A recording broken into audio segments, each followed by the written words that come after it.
Hello, hello, hello, everybody! Welcome, welcome! Hello! It's me! Yes, yes! Hello, So and Mink! Welcome! Just wanted to quickly say hello, I am sick. Oh no, your head feels like it's splitting in two! Oh no! Oh no! That is gross. That is gross. Icky, yucky, yum yum yum. Oh my goodness, I'm gonna be back. Wait, hold on, wait. Sorry, the random I in there is throwing me off. I'm back in when the pain meds kick in, and my head stops splitting in two. Okay, there you go. Threw me off. Okay, no worries, Mink. That's a-okay, man. You go take care of yourself. Yes, yes. Your brain is more important. Yes, yes. Oh my goodness. That's gross. I hate a headache like that, though. Ugh. Where it just hurts to even think, dude. It's like it's being deep fried. Dude. Alright, get out of your music. Alright.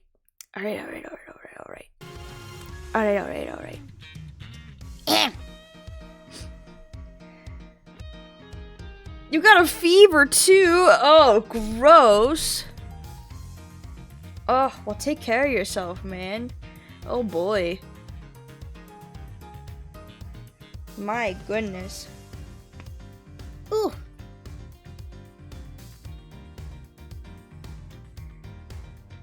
Go get an ice pack or a does a heat pack work with headaches? I don't know. Maybe it depends on the headache. Go get an ice pack. Tell him I'm a theater kid and not a medical student.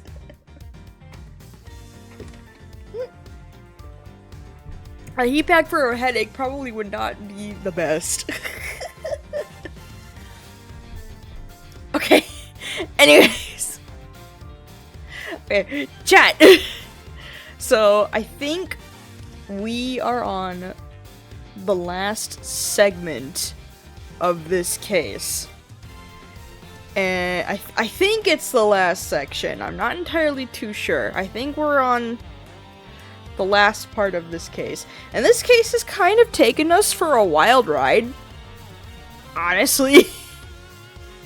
It's thrown me off for a loop. Okay, so one of the bodyguards from the last case to the president has ended up dead. And at first, we thought that because the prison has, like, this sort of, like, therapy animal situation going on, that it was one of the other inmates' dogs that did it. Turns out, we've found a whole bunch of shit leading up to one of the inmates planning a jailbreak. And us thinking that our guy kinda got mauled by the dog, was dragged through this big ass tunnel that the guy dug, and somehow ended up in the workshop. But turns out I don't think our dead guy ever got attacked by an animal. I think this case is so confusing. Like, he somehow ended up in the workshop space, right? But it wasn't through that tunnel, and everything that we've discovered so far has been a part of this guy's jailbreak foiled plan. So now we're back in the yard the next day later. Oh, and Regina came back. Regina from the circus case in Phoenix Wright. She came back and I was like, oh, what a wonderful cameo. And we're trying to figure out how his body ended up in the workshop. And now we're all stuck over this well situation that's up here in the yard because it's connected to the workshop. Who fucking knows? I don't understand anymore. I'm trying to wrap my brain around this case and it is not fucking working. Whoa, goodness. My OBS minimized there for a second. I'm so confused. Okay. Anyways. Alright. Here we are again. Let's hope we can find something this time that will finally reveal the truth behind it all. Although, that might be easier said than done. There's nothing left to investigate. Judge Gavelle's deduction yesterday. There's another possibility. One you seem to have overlooked. The well in the yard. Could a body not have entered the tunnel from there? In summary, the body must have been thrown down the well and moved to the workshop. At some point during the show. Tell me, who else could have done that but Mr. Saint? Okay. That's right, they're still pinning it on this guy's bud. And we just can't shake that off, and it's getting insane. Okay. Had Knight's body really been thrown down the well? The answer to that question will surely show us the way forward. But before we begin, I should tidy up my organizer a little. Oh, unnecessary evidence has been removed. Okay, interesting. What do I have now? I still have the chess set. We haven't done anything with this rope yet. Which is kind of insane. We still have the piece from Canis, which is very, very strange. Okay. Let's see here. Huh. There's a cover on it. A dried up well slap bang in the middle of a prison? Figures it'd be locked. Well, luckily, I'm a master lockpicker. Want me to do my stuff? I think not. We'll do this investigation by the book.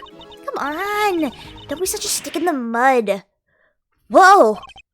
What is it, Kay? The lock's broke. Wait, the lock's broken? What? From the looks of it, it's been broken for a long time. If that's the case, then anyone could have thrown Knight's body down the well. Oh goodness, excuse me. Judge Gavelle's theory was that Mr. Saint carried out the murder here in the yard. And then oh, Jesus Christ! Fuck. During the performance, he threw the body down the well. What are you thinking, Miles? Miles? I don't even know what I'm calling you, man. Jeez. Miles Areno? Plausible or no? Oh, why don't we see if Missile can help us out again? He'll be able to tell us if Mr. Knight's body was here, and which way it went. Good idea. I'll call Detective Gumshoe. Ring ring, room service. Gumshoe speaking. Detective, I need your assistance.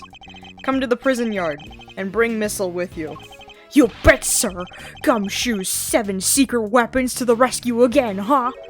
I'm fairly sure Missile belongs to the precinct. I'd also like you to bring one of our witnesses.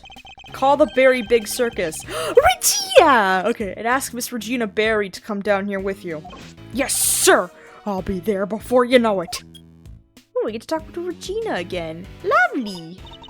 So, what shall we do while we're waiting for Gummy? How about a quick game of hide and go seek? Fun idea, kiddo, but where exactly will we hide? He's not seriously considering it. Your game can wait, Kay. We need to call on one of your more practical skills. I think you know the one. Oh, you bet I do. One crime scene recreation. Coming right up. Oh, yeah, we get to use the device that she has. Tutorial time. Say what now? Let me show you. Introducing a great thief's great secret weapon. Little Thief.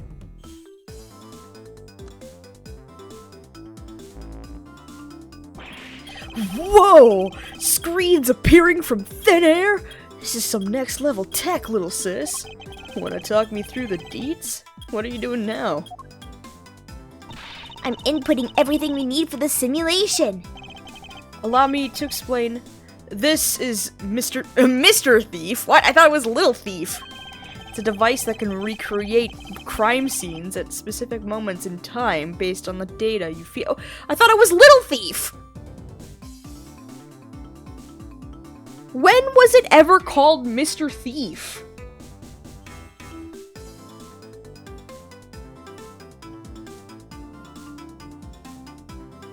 I'm trying to think. Wait, what? How about I start us off with a recreation of what the yard looked like yesterday? Good idea. That was when they were in the middle of tearing down the stage. We didn't pay much attention to the well then. Who knows? We may have overlooked something. Leave it to me. I'll use the photo I took.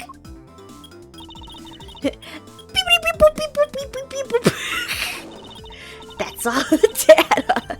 Just gotta pump the projection power to max, and dark skies of evening, when no other bird dares take wing, one alone remains all-seeing. Now witness the true power of a real modern-day Robin Hood. Holy shit! Yipes! What is this? It's a recreation of how things were yesterday, modeled on the data I gave Little Thief. This gadget was a tool used by the original Yatagarasu, but they used it to plan robberies. Well, there's no harm in using it for something on the right side of the law now. Oh, but keep in mind that it can only recreate what you tell it to. It can't simulate things it doesn't have data for. And if the data itself contains mistakes, then you'll wind up with those same mistakes in the recreation too. But this particular recreation is based on Kay's photo, so we shouldn't run into any problems. That's enough preamble. Shall we get started? Okay. Don't forget, you can examine stuff in the recreation, just like in real life. You can also present evidence to try and clear up any inconsistencies you find. Of course. Thank you for the reminder. Now let's take a look at that well. Yeah, there's a whole bunch of shit over here now.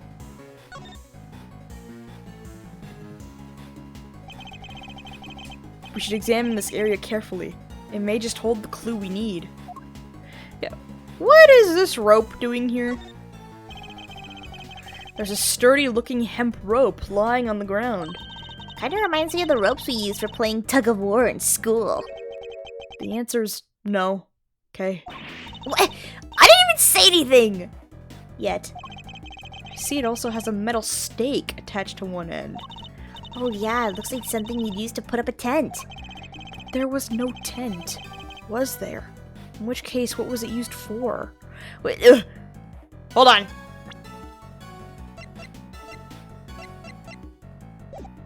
Shit. I can't present anything to this? Okay, whatever. Okay. What are a bunch of pulleys doing here? They don't seem to be well pulleys for lifting buckets. Huh. What? What do you mean there's nothing of interest? There's a fucking tarp here. It's a metal weight of some kind. Looks like it weighs... The projection makes it a little tricky to read. Do you remember how heavy it was, Kay? Sure, it was 30 pounds. What does anyone need such a heavy weight for anyway? Doesn't seem related to the circus show at any rate. The well was behind the stage, which means there aren't many people who could have thrown Knight's body down it during the show. It's looking worse and worse for Mr. Saint. So, what do you think all the stuff around the well was used for? I can't see any of the animals needing them for their part of the performance. Indeed, nothing immediately strikes me as a likely purpose. We'll have to ask Miss Barry later.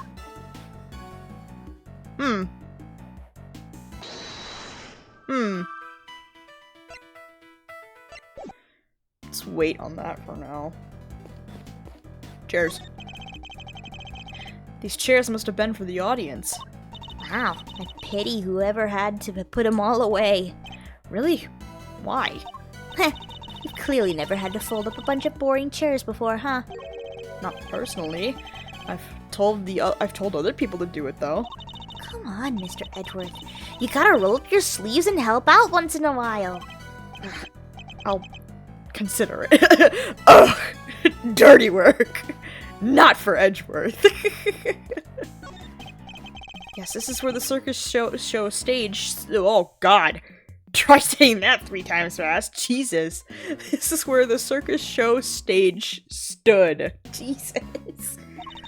You think people would be interested in a great thieving show? I'm sure the police would be very eager to attend. Okay, nothing interesting here. Elephant! Shit! Ugh. What was the name of our trunk-happy friend again? Isaiah the Asian elephant. Oh, why is there a puzzle piece related to the elephant? That concerns me! Okay. Of course! How could I forget? Not exactly inspired, though, is it? Was it Miss Barry having was Miss Barry having an off day when she came up with it? Oh my gosh, Mr. Edgeworth, not in front of the poor elephant herself! I suspect that's all there is to find for now. Detective Gumshoe should be here soon, too. Okay, can you power... Oh, you can power down Mr. Thief. He called it Mr. Thief again! I thought it was Little... What? Sure thing. Prepare to return to normality. I thought it was Little Thief. I'm very confused. I'm very confused. Sorry, sir! I came as quick as I could! Regina! Why is the dog so pissed? Oh, you can't see it because I'm in the way. Hold on. Jet. Let me vanish for a moment. Where's... There I am. There you go. Why is the dog so pissed? The dog is angry.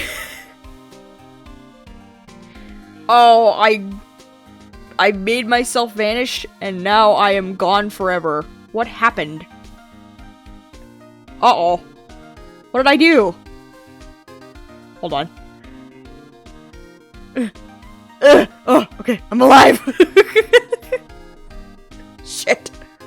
Ha! Speak of the devil. Ah, detective. That was indeed impressively quick. You know me, sir. Never did like to keep you waiting. Thanks for coming all this way too, Regina. Oh, he's such a sweet little bean. No problem. This seemed way more fun than rehearsals, so I ditched them for the day. That's very much appreciated. Alright, detective. Let's get started with Missile. Yes, sir! Hey! Missile! Over here, boy! What's the matter? Come on, boy, come on!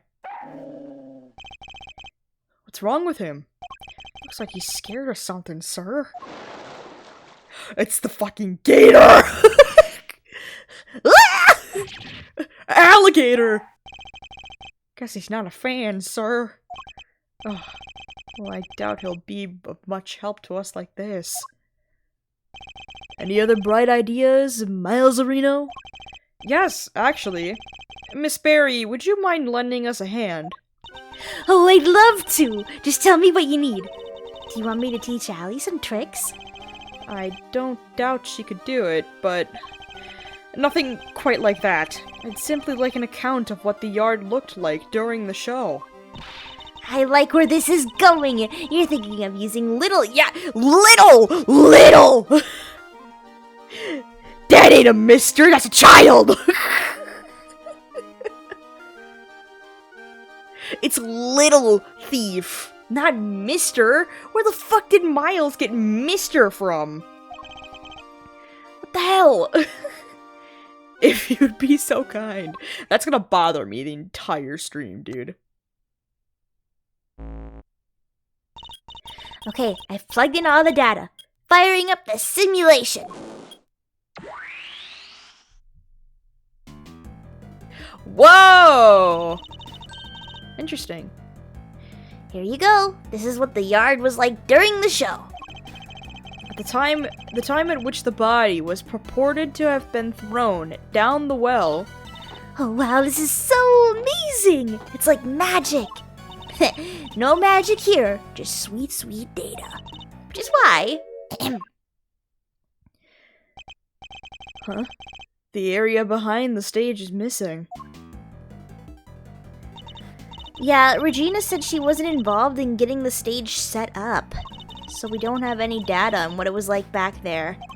No data, no simulation, huh? Ugh, brutal. I'm so sorry, you guys. It's all because I let Simon do everything by himself. Oh, no. It's all my frilly associate's fault. Objection? What the fuck? Why are you putting us under the bus? What the hell? Anyway, we've got a fresh simulation now, but we still have the other data, too. I can switch back whenever you want to the recreation of them taking down the stage. So we could examine the scene both during and after the show, and switch between the two at will. I could switch between recreation by using X to talk with K. Okay. Now then, let's continue our investigation, shall we? Huh. The dog's just vibing now. Huh. Hello? What is this? The basket was empty in the other recreation. Oh, yeah, but it was definitely empty in the photo I took, too. Oops, sorry. I made a mistake when I was filling you in earlier. Oh? That basket's for holding Isaiah's food, but on the morning of the show, all the apples that were in it had vanished. Poof! I totally forgot to mention it. Sorry, wait. Huh? Disappearing apples? I should make a note of this. Huh. What? How? And why? And where? Okay. It's the pen that held Isaiah, the Asian elephant. Now empty, as the lady herself is on stage. I wonder how they got her in here in the first place. What do you mean?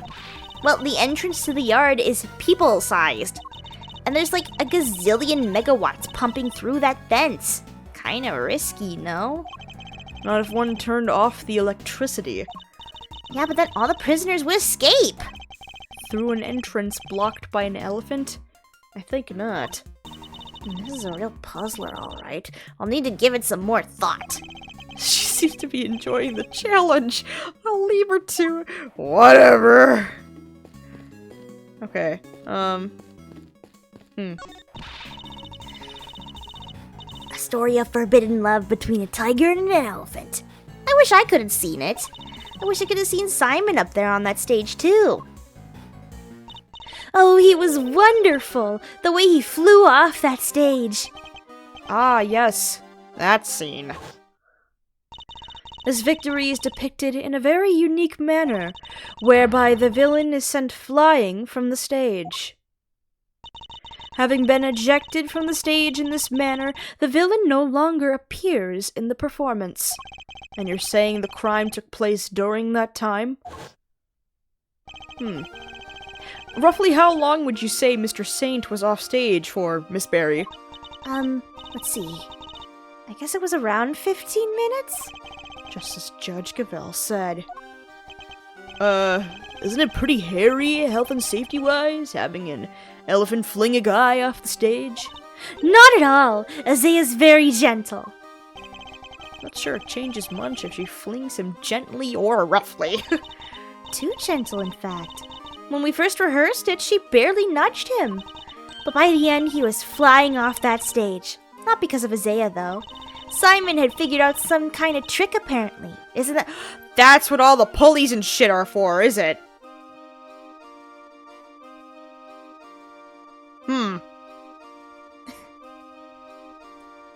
That's what he used. It must have been some sort of pulley system. Isn't that amazing? A trick?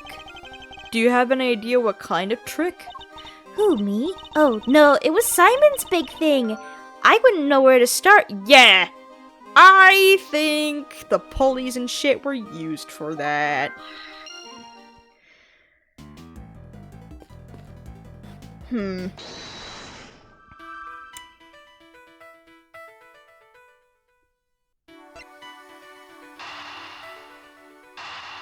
Yeah. I have a feeling. Yeah. The trick Mr. Saint performed for his big scene. Could it have something to do with all the items we found by the well? Okay, I'd like to have another look at the equipment around the well from yesterday. Can you have Mr. Thief, but yeah, Mr. What the fuck is happening? What is this thing called? What the hell? Can you have Mr. Thief bring up the recreation from when they were tearing down the stage? You got it. Sir, yes, sir.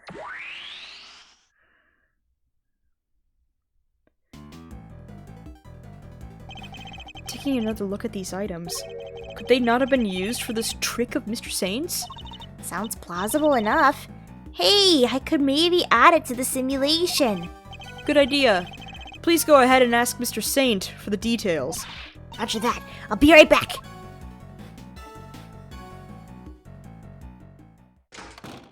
Oh. I'm back! And he told me exactly how he did it.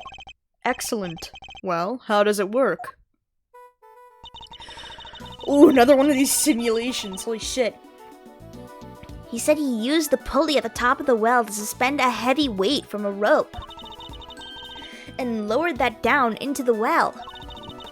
The other end of the rope went through 2 more pulleys, and that was tied around his body. I see. So he used the downward pull of the weight to help him launch himself into the air. But how did he make sure the weight only dropped when he wanted it to? He used a stake to stop it. That's how.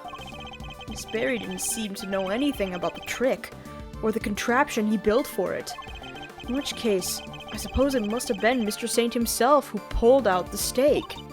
That's right, and to do that, he used a second length of rope. He tied it to the stake, and then when he gave it a sharp tug, the stake was released, and the weight dropped down the well. It's a great trick. I have to steal it. This one has to go in the Great Thief's repertoire. It may not be quite that easy. These kinds of circus tricks can require years of practice to master. Simply stealing the idea won't be enough. Alright, practice it is then. But before you run away to do so, would you mind updating the simulation? Oh, right. Then we can see how it all worked for ourselves. Okay, I'm switching back to the recreation of the performance.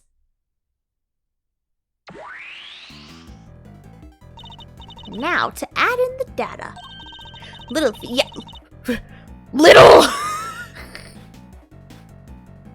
What the hell? Little Thief should be able to reproduce the trick now. Okay, then what were the tarps used for? So this is how Mr. Saint performed his trick. Why is the weight still there?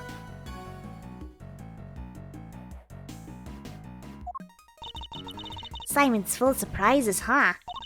I mean, dropping a weight down a well to help him fly off the stage like that's genius. Indeed, but I'd imagine he would have needed quite a lot of weight. More than him, at the very least. It would have taken some serious pull to lift him into the air like that. Yeah, and probably a ton of practice. Okay, hold on. The tarps are still here. This tarp. It's just like the one we saw in the workshop. This tarp. It's just like the one we saw in the workshop! Yes. Why is it here? Why is it here? Shut the fuck up. Are you okay, Mr. Edgeworth? You've gone kind of blank. And I intend to stay blank until you stop stealing my thoughts. Wait, why is the weight still here? It's one heavy weight. Kind of makes you think how much this has all been weighing on Simon. Does? I'm not sure I quite see it myself. Oh, too bad. We don't have the real thing here. Otherwise, I'd hang it around your neck like a big ol' albatross. Then we'll see how you like it, you son of a bitch. You'd face some stiff resistance if you tried, I can promise you that. Jesus. Okay.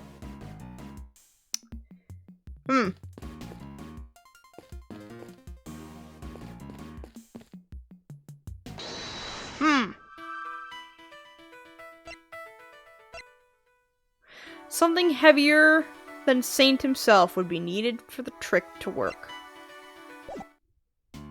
Do I need to examine this well more? Oh! I guess not. Gabe is telling me to move on. Alright.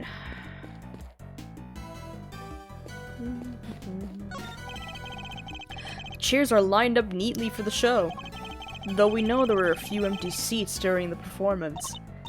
Something about this space, the way the seats are arranged, reminds me of a karaoke contest I entered as a kid. You entered a karaoke contest? Sure did, and I came in second.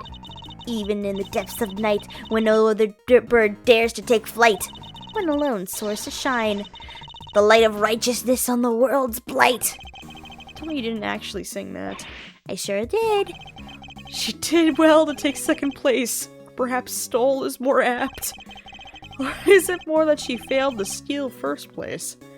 I'm overthinking this. Okay, I feel like I need to connect some puzzle pieces here, but I have got no idea. Did the apples disappear basically because Isaiah just ate them all? That'd be kind of funny if it did. Okay, hold on, let me save.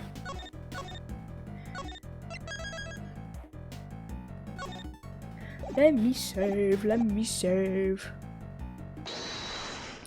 Isaiah, did you eat the elephant? Eat the elephants? Eat the apples! She did! Oh my god. The apples in the basket were likely eaten by Isaiah. Really? That's strange. I made sure to put the cart where her trunk couldn't reach them. Are you sure about that? Oh yes, it was still full of apples the night before the show. Then we must consider the possibility that the cart was moved to somewhere within Isaiah's reach. A large basket full of apples couldn't have been moved by the wind, which likely means somebody moved it for a reason. So before the show had even started, the cart had been moved, and its apples eaten. Yes, it seems to be the most probable timeline. Let's update the recreation, Kay. Will do. I'll add that into the simulation of the performance then. Updating based on what Regina told us now.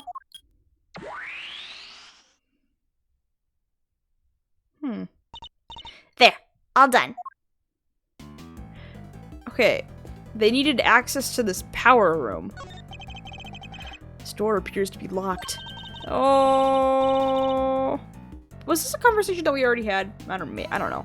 Want me to open it? I can't guarantee anything, but I'll certainly give it a try. No. If we deem it necessary... Oh, yes, we've had this conversation before. Yes. I need some Wawa.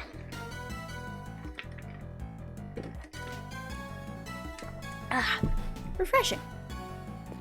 Okay. We search this. Okay, and now the basket is here. Little wonder it smelled of animals. It was being used for the elephant. To hold Isaiah's apples, right? Yep, it was full of them the day before the show. So they vanished overnight? Ooh, did you figure something out, Mr. Edgeworth? Quite possibly. They vanished. Oh, wait. Oh, the game is alluding to something my brain hasn't put the pieces together yet. They vanished overnight.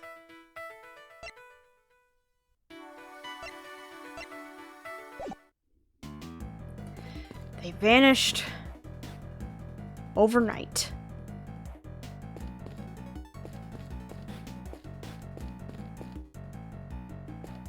Regina, do you have anything? So do you come to visit the prison often, Regina? I sure do. I have so many little friends here. It's wonderful. And they're all such sweeties. The old faces and the new. I made a new friend only yesterday. Allie's just the cutest. Cute. A full-grown alligator lurking in the depths of the pond? Are you sure about that? Can't help worrying. You could just walk up and then chomp, you know? Oh, don't be silly. She'd never do anything like that. Especially since she's not doing great. I heard she hasn't been herself since yesterday. Oh, excuse me? I'm so worried about her. Are you guys worried? You guys are worried too, right? Right? Yeah, totally. Super worried, right, Edgeworth? Yes. Super. Don't rope me into this. Shut the fuck up, shut the fuck up. Okay. Let me save. This case is going in a direction where it's hard for me to piece everything together because it's kind of ridiculous. Okay, hold on. The basket was moved by someone the night before the show. Something heavier than Saint would be needed for the trick to work.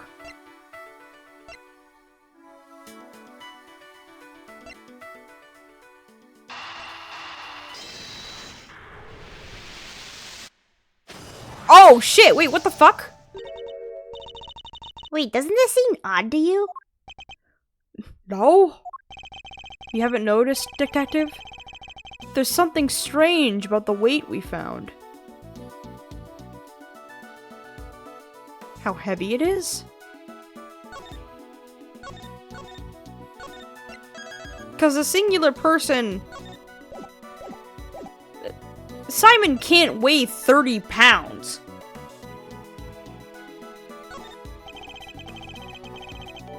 Yeah. The one weight on his own wouldn't be heavy enough. A single 30-pound weight couldn't have lifted Mr. Saint off the ground. Oh yeah! In which case, could there perhaps be some weights missing? Sounds like a job for my 7 secret weapons, sir. Should there need to use them arise, I suppose I should speak with him then. Oh, okay. Yes, game. Don't say a word, sir. I just know what you're looking for. It's written all over your face. It is? My soul may be temporarily out of action, but my fishing rod is good to go. Wait, excuse me? Oh, and if you want to give the metal detector a shot, I have that too.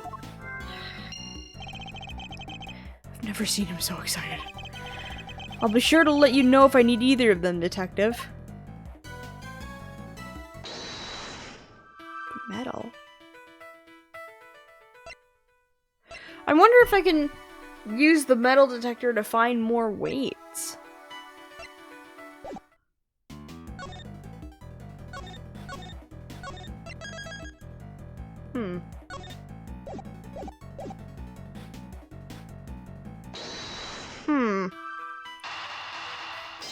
Is this correct? Oh my god, what the fuck? Detective, I have need of one of your secret weapons. Roger that. Put that down. The metal detector, if you would be so kind. Ah, jeez. I'm never gonna get to use my fishing rod. So before we get started, let me run you through how the metal detector works, sir. It's simple enough. It uses this sound. I missed it. That's okay. And this gauge. can't tell you how close you are to something made to metal. The closer you get, the more strongly it'll react. When it starts going wild like this... Oh, Jesus. Just give me the order to examine the spot where I'm standing. Say, what do we got here? Oh, the fence. Anyway, that's how it all works. You tell me where you want to look, sir, and I'll get right on it. I get to play as Gumshoe! Oh my god. Wait a minute.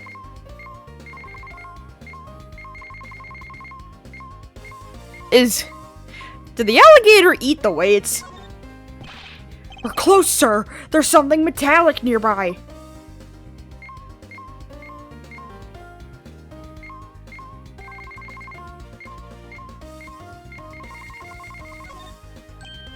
Sir, I'm picking up something over here. Let's take a look-see. Huh? I found these little guys in the grass. They're the same weight that we found by the well. They must be from Mr. Saint's trick. Did someone hide these here on purpose? Count 4 altogether, sir. They would be more than heavy enough to send him flying. So somebody hid several of the same weights as the one by the well. But why? And why over here? Yes! Nice work, me! Ah! Alligator! That thing nearly gave me a heart attack. Huh? Oh. Wait. Hold on. Did the alligator eat the weights? What's the matter, detective? It's the metal detector, sir. It's, reacting to the alligator. What? How? Sure it's not responding to the weights we just found? No, sir, I'm sure this is something different, and I'm sure it's coming from the alligator. And she's gone. Ha! We scared that big snapper good. I don't think that's it, Kay. Huh? Then what is it? Allie hasn't been herself lately. That's the name, Allie. The warden's favorite pet. She wouldn't even look at the food Warden Lagarde brought her yesterday. She was acting as if, I don't know, as if maybe she'd eaten something that didn't agree with her. Maybe the metal detector was responding to whatever she ate, sir. Oh no, what if she ate one of the weights? I highly doubt that even an alligator could swallow a 30-pound lump of iron. So what did the metal detector actually pick up? And why would someone hide those weights? Perhaps I missed something when I looked at the equipment by the well. Kay, could you recreate the scene again? Coming right up. Wait, we missed something by the well. Did the alligator eat the steak?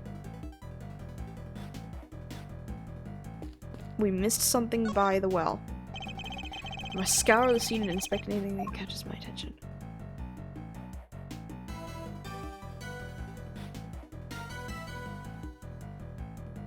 I can deduce. Oh, wait! Instantly a stab wound to the throat. There's a small cut on his scalp from when he suffered the blow. Wait.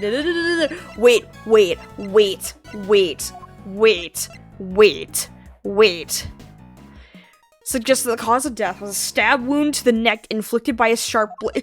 Is our murder weapon the steak? And somebody fed the steak to the alligator to get rid of the fucking evidence. That's ridiculous. Hold on. Let me save. Hold on. Wait. What?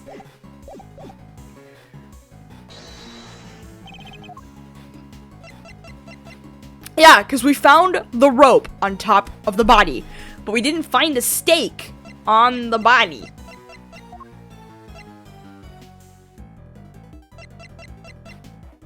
Hold on. No, damn it!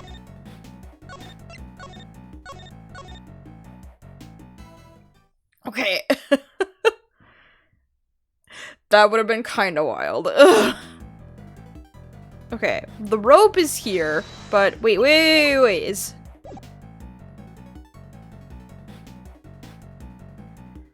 I can't do anything with the tarps.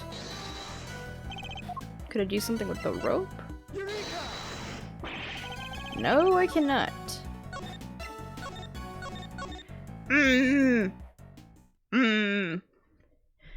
What the fuck? What the fuck? What the fuck? Okay, let me think. Let me think. Ugh.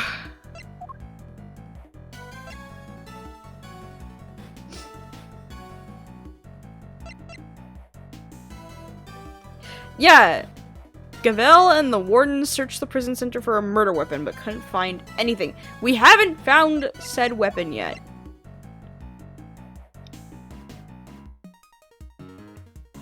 And this contains traces of blood. However, it's not confirmed to be Knight's. Contraption used by the well heavyweight through blades until laser.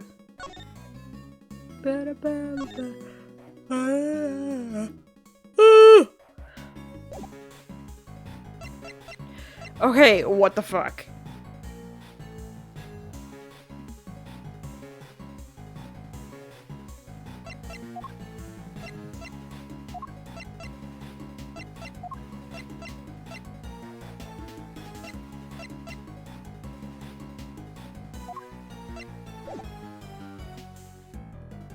I can deduce now. Hold on. I don't have anything that I can piece together. What the fuck, what the fuck, what the fuck, what the fuck, what the fuck? Yes, yes, yes, yes, yes. Yes. Uh-huh. Ba-ba-ba-ba-ba.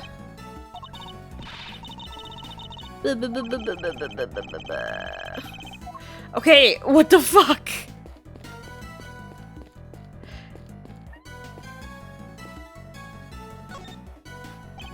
Scour the scene and inspect anything that catches my attention.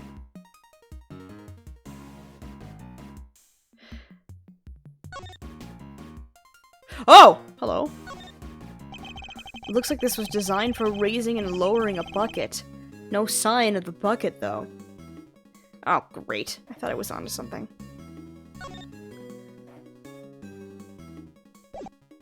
Is this done?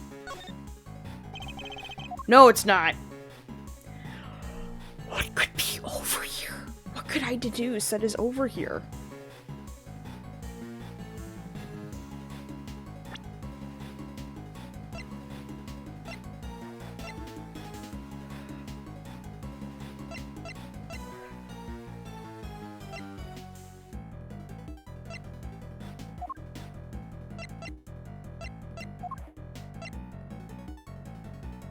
Okay, I am very, very stuck. I don't know what I'm doing! Let's go from the top of the... Okay, hold on.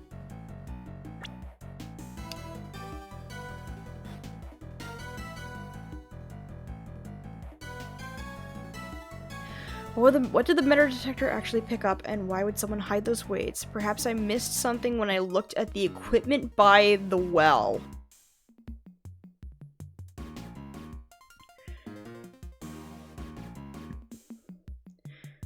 Why would someone hide the weights?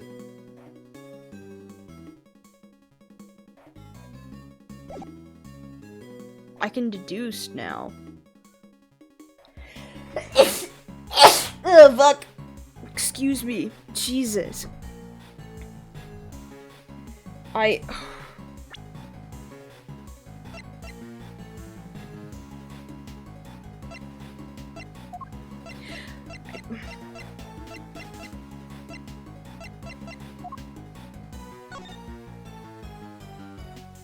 Stab wound to the throat. Instant death. Sharp blade of some sort. Fuck. Ugh.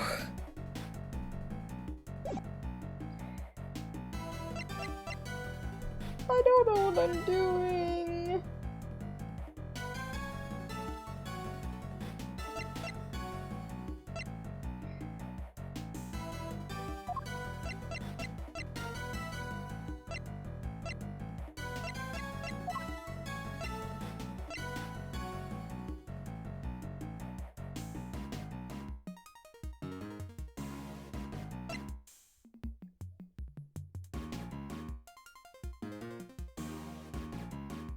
I don't know what I'm doing.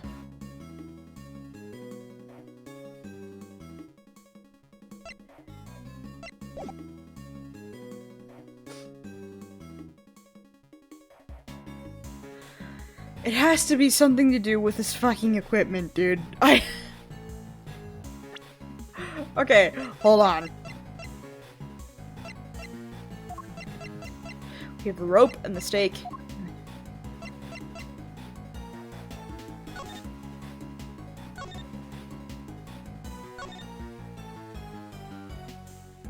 Whew.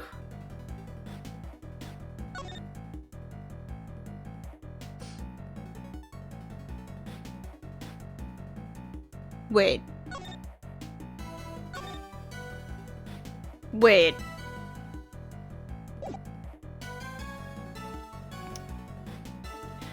Trying to use the well, very heavy weight, 3 pulleys, and 2 lengths of rope.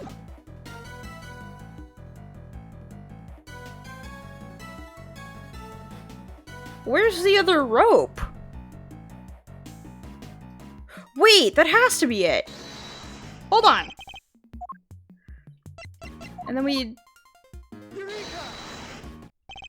Yeah! I'm onto something. My brain is big. It's a big brain. I have a big brain, guys. It's happening. Oh, excuse me. Oh, it's happening, guys. Story progression. Okay. Oh, my laundry!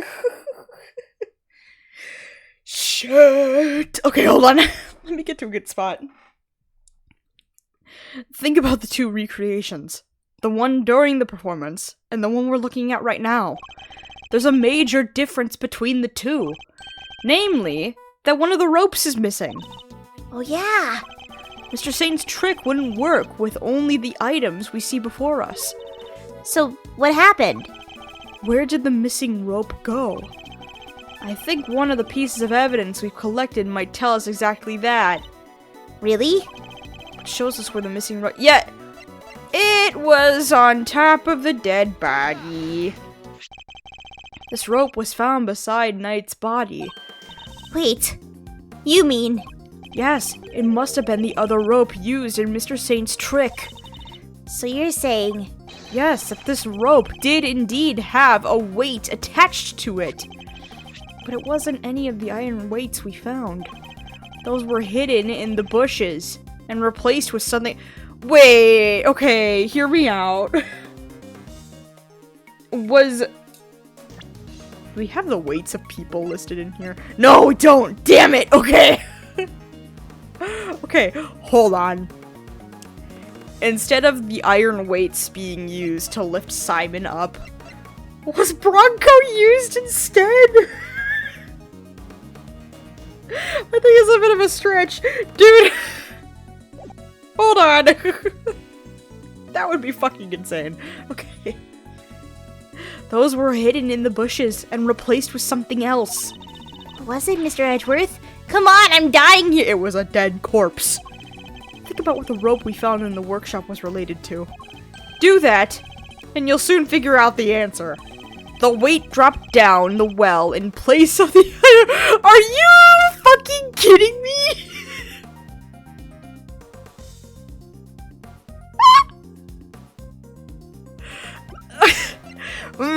That weight was a dead body, good sir! It can only have been Knight's body that was dropped down the well. What the fuck is this case? What? Mr. Knight's body was the weight? Yes. Somebody first swapped out the weights used for Mr. Saint's trick.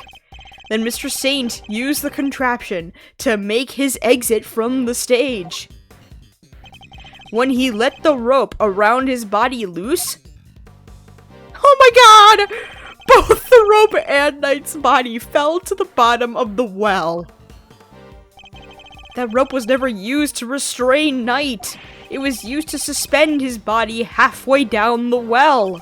From this we can easily see why most of the weights were hidden. So that no one would realize they'd been replaced with the body. Precisely. We could then further deduce that they were hidden by the killer. Oh there, gang. Y'all are talking some crazy shit. Wasn't poor old Bronco stabbed in the neck? Wouldn't there be blood everywhere, including down the well? Oh, the killer thought of that. Which is why they used the tarp!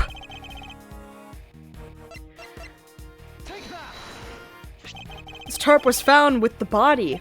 I think it's likely that Knight's corpse was wrapped in it. Ooh, another piece of the puzzle falls into place. It's all coming together now. I love it! But all we're doing is proving that the body did go down the well. Which means we're helping to prove that Simon was the killer. No, not quite. But what about what Judge Gavelle said yesterday? But if Mr. Saint truly is the killer, why would he need to go to such lengths to commit this crime? That's true. Knight's body fell down the well when Mr. Saint used his contraption during the show. Therefore, it reveals nothing about where the real killer actually was, or what they were doing at that time. It's only designed to throw suspicion onto those who were not at the show. Yeah, I guess we did suspect Mr. Canis right away, huh? That was the killer's goal, to make us think that the crime took place during the show. In other words, they used the well contraption to construct an alibi. Miss Barry, when exactly did Mr. Saint put his contraption together? It would have been the day before the show. The night before, actually. Yes, we started getting ready for the show at around 9 p.m. And I think we finished at around midnight? In which case, the killer must have switched the weights out for the body after that point. Did Canis know about this contraption? Even if he did, he wouldn't have been able to do much with it. I highly doubt that he taught his dog to suspend bodies halfway down wells. Which means Canis isn't the killer. Okay, hold on, chat. Let me go get my laundry real quick. Be right back!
Ugh.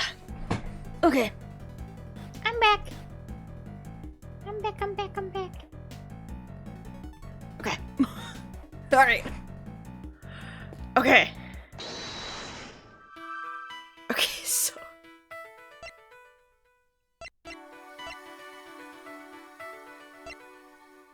Okay, so now that we know that the body was used for, as the weight of Simon's trick, and it was moved the night before the show. And the basket was also moved the night before the show. Was the basket used to transport the body? This is fucking ridiculous. Okay. The basket was moved the night before the circus performance, and we've deduced the weights were switched out for the body at about the same time. Hard to chalk that up to coincidence, huh? And the next question we should be asking is, why was the cart moved? I think I can hazard a guess. The cart would have been blocking that door, which can only mean that somebody needed to open it. Now let's see, what's... Oh, great. It's locked. Let me ask a guard for help. Hey, Mr. Guard!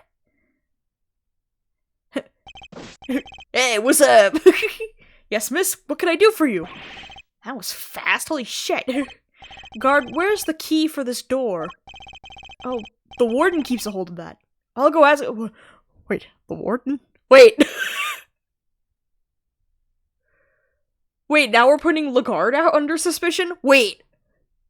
What? Warden Lagarde is the only one with the key? Meaning if somebody did open the door, they would have had to get it from her somehow. Thanks for the help. Whoa! Look at all these breakers. They must control the electricity for the whole prison. So we're thinking somebody got in here the night before the show, right? But why? What were they trying to do? Well, I doubt they came here by mistake, thinking it was a break room. They must have come to tamper with the switches. Did they turn off the power to something? Come to think of it, wasn't there something that lost power? What might have lost power that had a breaker wait.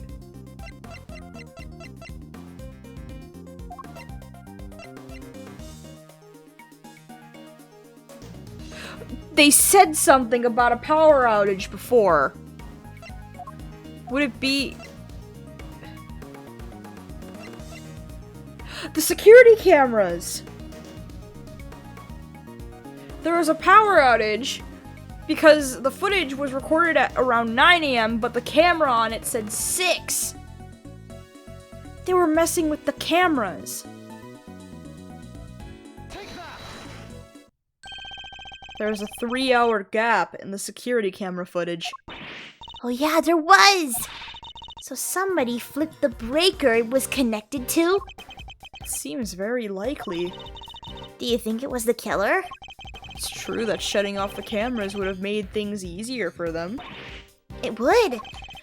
Which means the killer would have to be someone who had access to the breakers. And it seems the only one person has... It seems only one person has the key. It couldn't be. Could it? Why? Wait. Oh, I really liked Lagarde. Okay. Alright, little thief, your work here is done. If it's actually Lagarde, I'm gonna lose it. Huh? Ah, shit, party's over. First on the scene, the early bird wins the worm. Good morning, Mr. Winner. What? You! How'd you get here before me? Good morning, Mr. Edgeworth. I see you've made an early start. I see you've made a late one, Judge Gavelle. This is not my only case. I'm a very busy woman. Not all of us enjoy the freedom of a prosecutor relieved of his only current responsibility. Wow! Ouch! Okay. Oh, I do apologize. I meant, of course, an associate attorney. Associate. More like asinine. Okay, what the fuck? I'm gonna make this bitch cry. We'll see about that. Eustace, let us begin the investigation of the yard. Okay, I'll go get some of the officers to help. That won't be necessary. Why not? We've already finished investigating the yard, and won quite the prize in the process. Won? But I'm supposed to be the winner. Your Honor, you're a dumbass. I'd like to revisit your theory from yesterday, in order to thoroughly disprove it. I would caution you to choose your words carefully, Mr. Edgeworth. As I am sure you remember, your badge is in my hands. My badge! How could I forget? You've told me several dozen times already.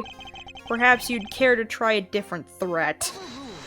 You've been warned repeatedly, yes, and each time my words seem to have fallen on deaf ears. Allow me to make this crystal clear. The committee cannot and will not tolerate insubordination. The fate of my badge and the whims of the committee are of no concern to me now. The only thing that concerns me is proving Simeon Saint's innocence. Interesting. And spoken like a true defense attorney. In that case, I shall be equally uncompromising. In the name of the goddess of justice, I will strike down your case without mercy. Okay, I love this girl's character design. The fact that her judge's mallet turns into a fucking weapon is sick.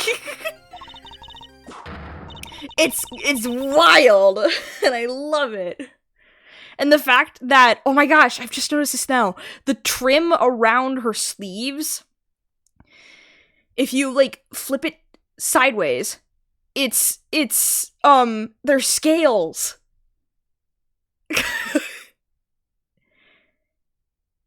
I love her, okay?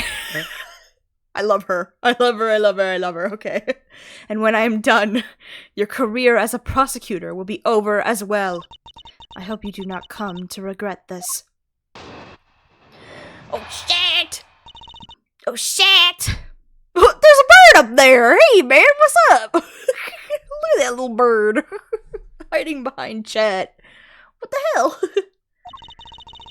My theory remains the same as when I related it to you yesterday. Mr. Carceredo did not see Mr. Knight's body when he passed through the tunnel. As such, the body could have only been dropped down the well during the show. We both know the only one who could have dropped the body down there during the show is Mr. Saint.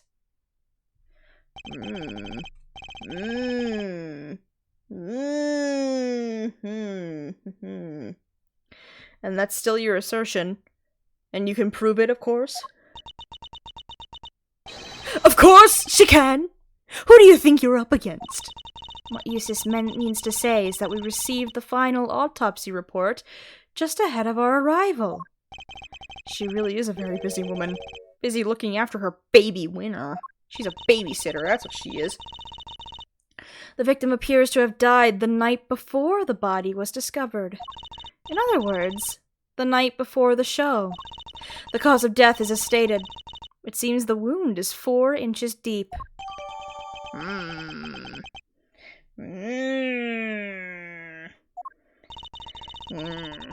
Simeon Saint was off stage for a period of 15 minutes.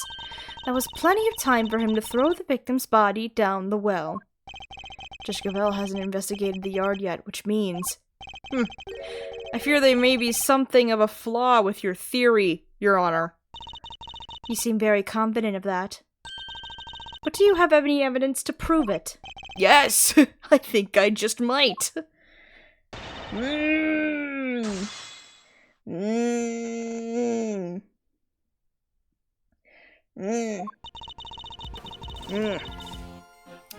Right to yesterday. Whoopsies! Wrong button. Mr. Cresserato did not see Mr. Knight's body when he passed through the tunnel. As such, the body could not have only been dropped down during... Is Mr. Saint. She does not know about the pulley trick. She doesn't know. So we will drop it on her now. Sorry, Your Honor, but there's something else you're going to have to take into account. The well in the yard was rigged up to create a certain unique contraption. A contraption? Go on. You'll recall that Mr. Saint was sent flying from the stage by the elephant. I do. Just before he was to be absent for some time. He was only able to fly through the air thanks to a weight rope he tied around himself. Dropping the weighted end down the well allowed him to complete the trick. Wait, wouldn't that send him flying as soon as he set foot on the stage? It's simple, really. He kept the weight from falling by using a stake to keep the rope in place. With a second rope, he was able to pull the stake free, thereby controlling when the weight was dropped. We have found evidence to suggest that the original weight was replaced with Knight's body. This was done by the real killer, in order to create an alibi. Oh! The estimated time of death tells us the murder took place early in the morning. The killer could have tampered with the contraption in the time between the murder and the show. You're saying Mr. Saint himself set this contraption up, right? Well then, who do you think is number one most likely person to have used it to dispose of a body? Oh my god, there's so many birds up there! Oh my god! The birds got buddies! Even you must see how this looks. If Mr. Saint was the killer, he could have simply done as Judge Gavelle theorized, without these extra steps. Miss Barry. Yes? Does anyone else know how Mr. Saint's trick works? Well, let's see. We had to get the prison's approval on what we were going to perform. So I don't think Simon's the only one who knows. And there you have it. Interesting. You have certainly been diligent in your investigation, and yet I fail to comprehend your actions still. Why do you not work to do what is right? It is what I am doing wrong? Wait, what the fuck? If so, who is it that deems it so? How can you not grasp even that? How can you not see that you are doing wrong at this very moment? You are a prosecutor, and yet you aid the defense. This flies in the face of common sense. You are breaking every rule in the book. Think only of what is right and just, and act as I see fit in each situation I am confronted with. This is the path I have chosen. And whether you can comprehend that choice is immaterial? Immaterial, I think is what it is. Whatever. I'm a theater major, okay. But if you mean to stand in my way, I will fight back with all I can with all I can bring to bear. Perhaps it is the goddess of justice testing me. Very well. If it is her will that we must fight, then I shall end this once and for all. Listen well, Mr. Edgeworth. For there is another reason why only Mr. Saint can be the killer. What is she gonna do now? if the body was moved from the yard to the workshop, then Mr. Knight must have first been brought here to the yard from his cell. The only person who had the opportunity to do that is Simeon Saint, and thus he remains the only plausible suspect. Mr. Saint took a cage with him to Mr. Knight's cell. But why would he do that? Why take such an unwieldy object all the way to the holding cells? Yeah, it is pretty sus. But we've all met Mr. Saint. That's exactly the kind of thing he would do. It's entirely plausible that he took the cage with him out of absent-mindedness and nothing else. It may be plausible, but it is no more or less plausible than him having helped Mr. Knight to escape. Ugh. I need some real solid evidence if I'm going to get her to budge.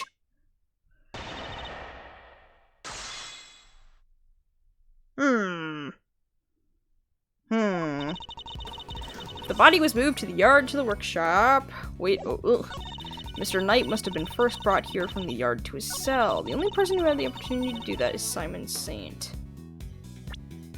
Wait, wasn't that security footage? Didn't we find out that that was actually Mr. Carcerado getting attacked by the bear and not Mr. Knight?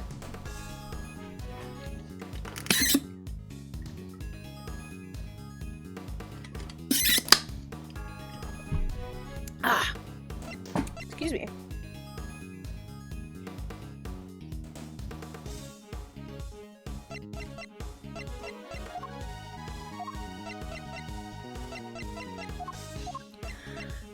Yeah, was it? Hold on.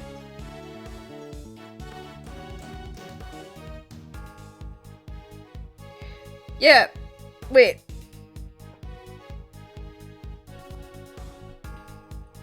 We found out that the security cameras were shut down. Whoopsies.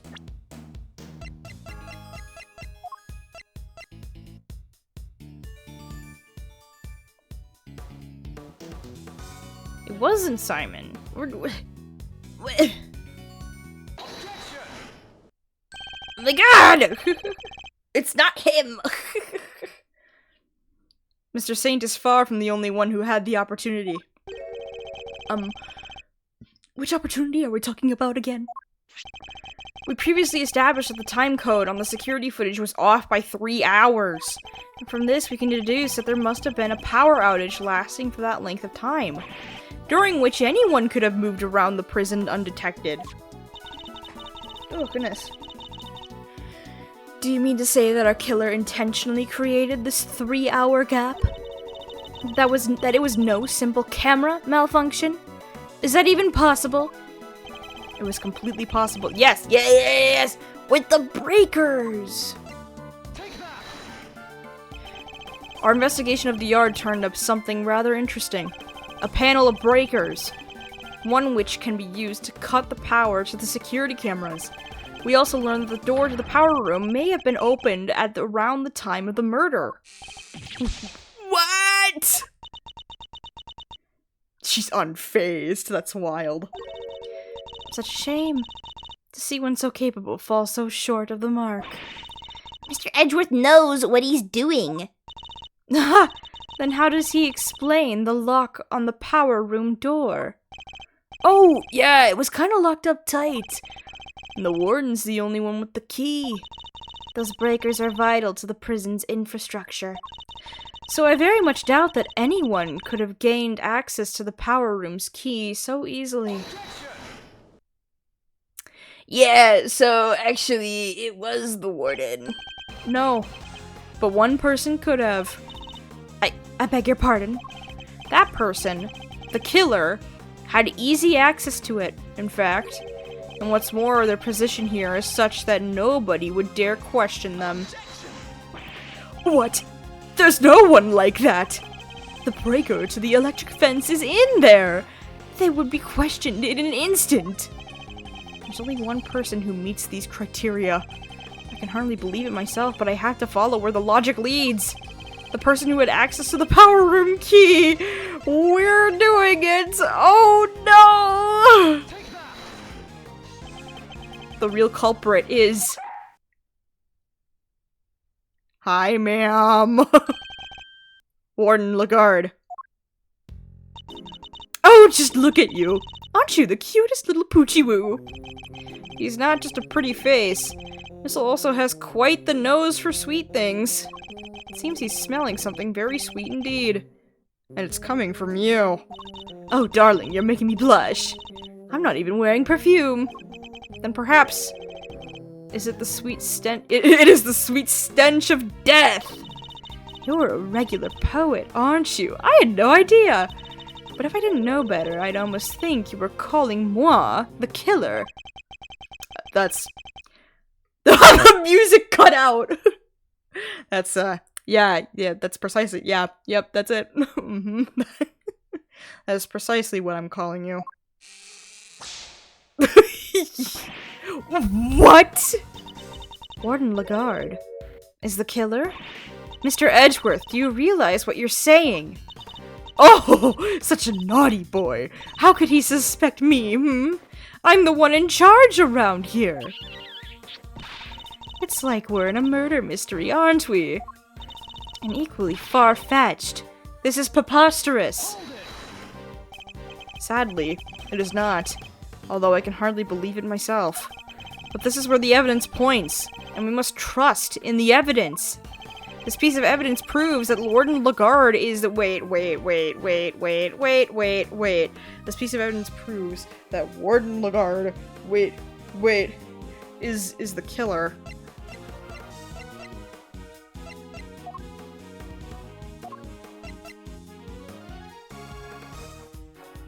The body. Cause of the smell! It smells sweet. Yum yum yum. Your scent betrays you, Warden. And here is your accuser. Oh my god. I think they forgot to color in the dog's gums. Cause that's just gray. The police dog?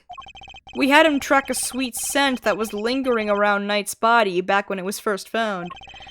He now appears to be smelling the same scent. And it's coming from you. Oh, darling, you're priceless. You really are. Your evidence is a whiff of suspicion. Verity, dear, do put him in his place. Oh, wait. Oh, even she's unsure. Oh, no.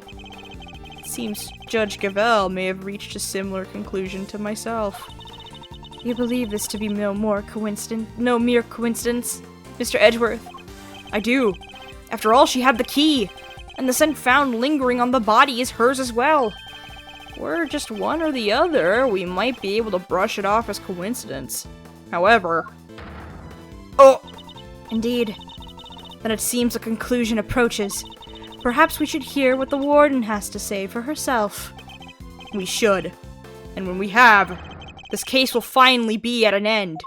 We're teaming up! You're all being simply awful! Stop looking at me like that! Me, the killer? How could I possibly do such a thing? She's still super confident. I didn't do it. Verity told me everything she knows about the case, sweetie.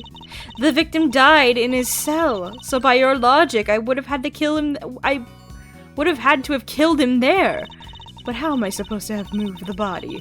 Especially as I never went into the prison.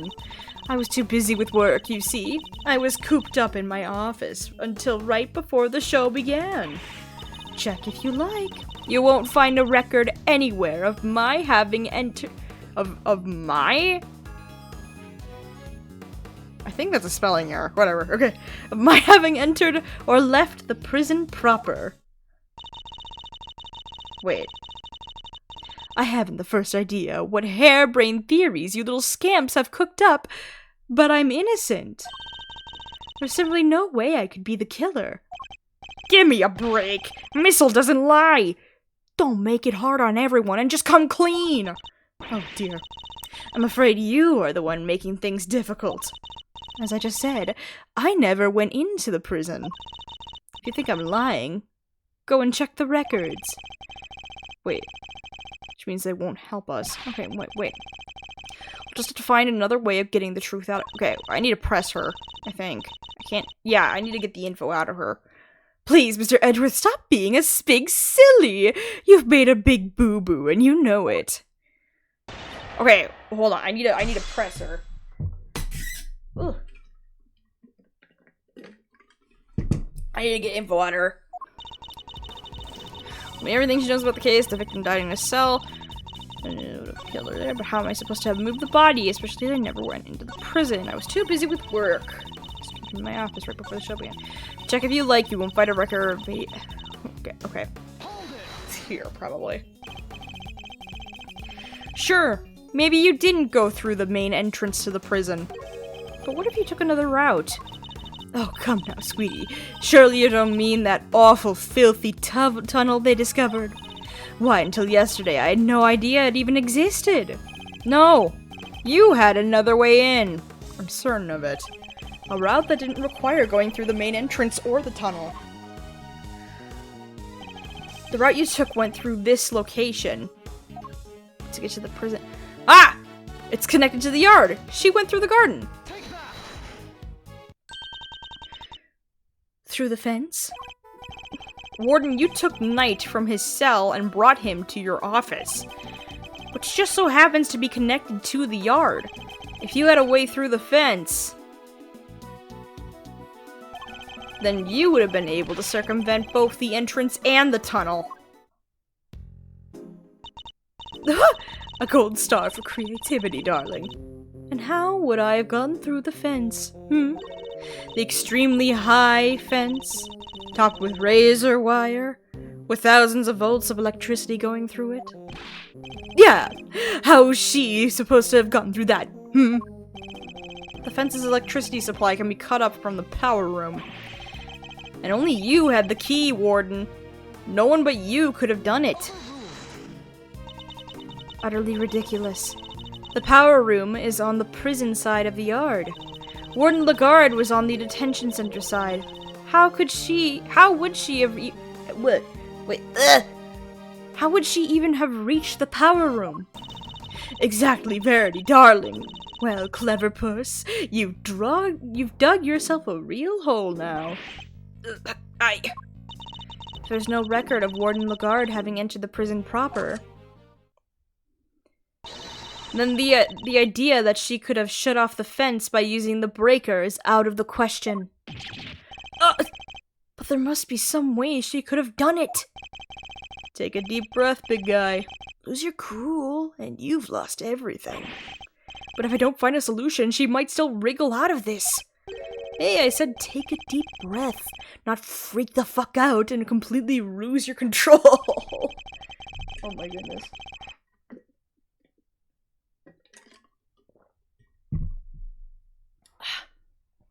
Refreshing. Oh my goodness. Okay.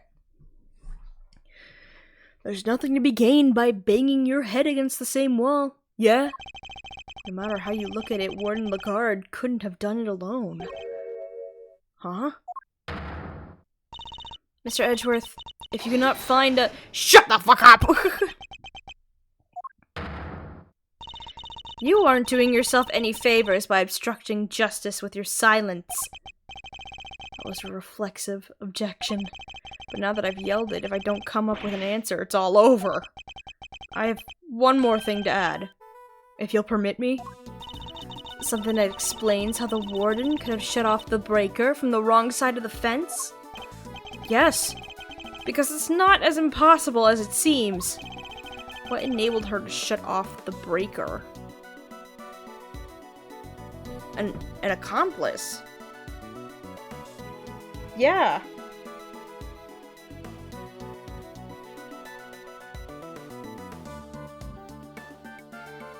She needed somebody else.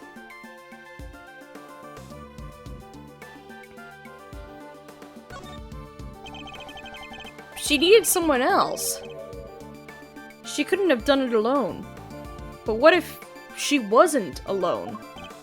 Ooh, now we're talking. Way to flex the old gray matter, kiddo.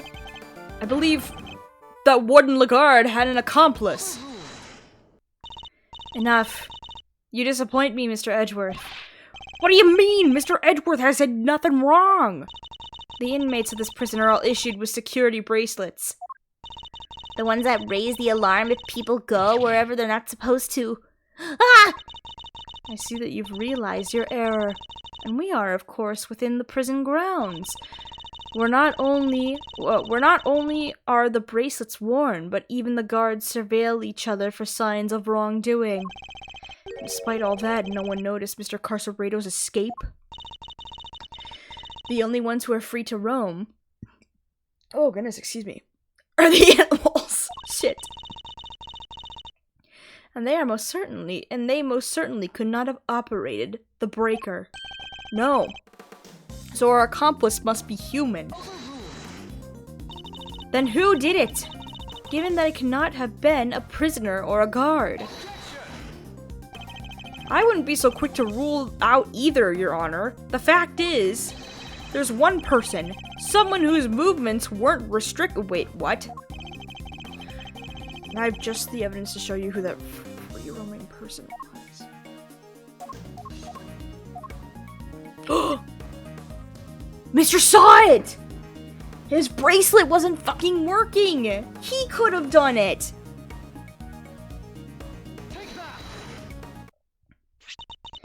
This is one of the prisoner's bracelets.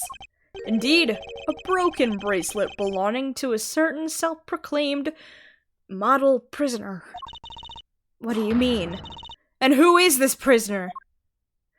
It's Mr. Saw It. Oh, no. Frank Saw It. Warden Lagarde's favorite inmate. Oh, no! Strange, isn't it, Warden?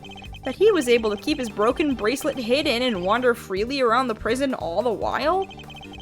That is pretty funky. And I don't mean in a good way. Oh, no! It couldn't be the case that he was permitted to some sort of special leeway, could it? Although, you are in the habit of giving such leeway to certain others. Bohidharma Canis, for example. Mr. Edgeworth, that is pure speculation! In that case, why don't we ask Mr. Saw It himself? I'm confident he will confirm for us that he and Warden Lagarde were accomplices in this crime. The two of them had worked together, a certain route into the prison becomes viable. The real route by which Knight was moved from his cell to the prison proper. Recall that there were two big obstacles in her path. First, the security camera outside Knight's cell. Second, the electrified fence in the yard. But she was able to remove both obstacles in one fell swoop by having Mr. Saw It shut off the corresponding breakers. Alright, Mr. Edgeworth, you've had your fun. And? Do you still deny it, Warden Lagarde? Wait! Oh my god! She's just gonna flat out say it. Alright. Wow, okay. No, darling. You've got me. I admit it. Warden, tell me this isn't true. Sorry, Verity, honey, I'm afraid it is. Frankie helped me do it. No way! You did it, Mr. Edgeworth! You got her! Nice shooting, cowboy. She won't be wriggling out of this now. As Mr. Edgeworth said, I had Frankie switch off the breaker. But we didn't kill Knight, did we? No, sweetums, we didn't. What? Warden, explain yourself. Oh, Verity, dear. I doubt your precious goddess will want to hear my excuses now. She's all merciful. But you have but to confess, and you shall be saved. Oh gosh, alright. I was being threatened. I had no choice but to do as he said. Who's he? Bohidharma... Wait. Cadus! Bohidharma Canis. That awful assassin. Canis? How long has it been since that awful man came here to my beautiful prison? I'll never forget the day he arrived. Whoa! The fox! The moment we were alone, he said this to me. You should know that I have other dogs. Dogs not confined to this fine institution. Others? Yes, very loyal dogs. Dogs who will do anything I ask of them. Of course, he wasn't talking about real dogs. He was talking about his very human cronies? Cronies? Google! Google.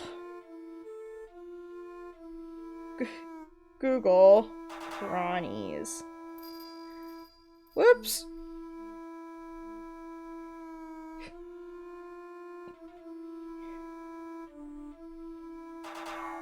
Pronunciation. Cronies. I almost got that one. It's cronies. Okay. Sounds like a cereal. Okay. He was talking about his very human cronies. And then he said one last thing. I would recommend that you take care in how you treat me during my stay here. Whoa! I wouldn't want to have I wouldn't want to have set my dogs on you.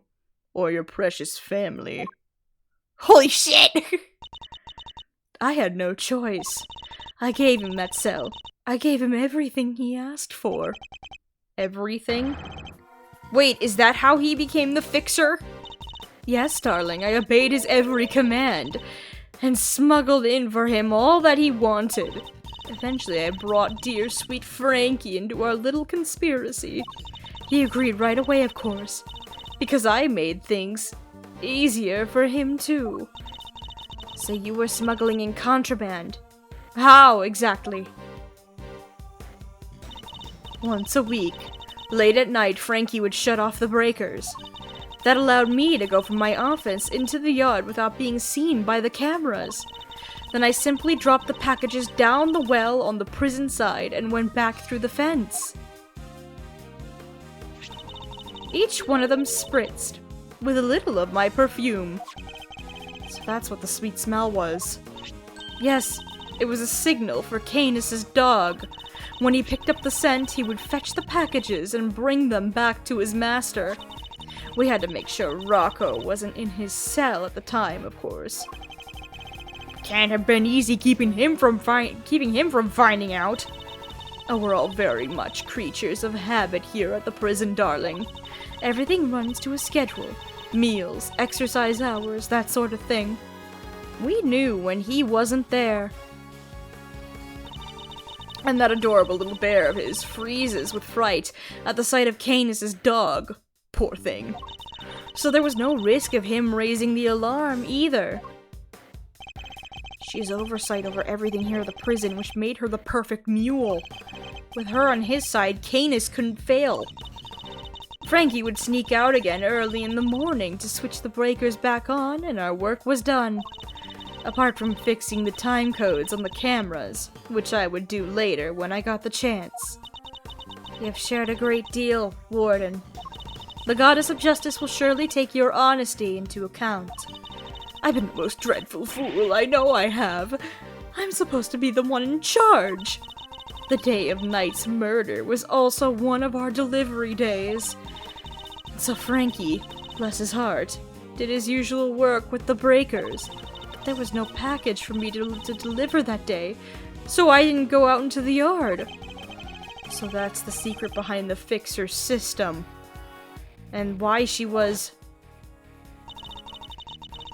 the police have been trying to track down his accomplices for the longest time. Even I've had to lend them a hand myself, you know. Heaven knows how many times I've hauled the secretive scoundrel into my office to talk to me.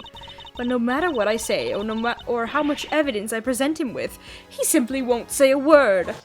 It's because it was her all along. Oh, that's why you were interrogating Mr. Canis over and over. Exactly. I was trying to track down those horrible hench people of his. I borrowed everything the police had on that rotten scoundrel. I watched his every move, intercepted every letter he wrote. His letters. Then I suppose she must know about his correspondence chess games, too. But no matter what I did, I couldn't turn up any clues as to who his underlings were. Living in fear like this, it's... Oh, you just can't comprehend it. As you've just heard for yourself, Mr. Edgeworth, the words of Warden Lagarde's confessions have cleansed her of all suspicion. Surely there's no need to hound her any longer. Wait a minute. Oh, it's giving me the choice. There's definitely more. She's clearly innocent. Sure she is.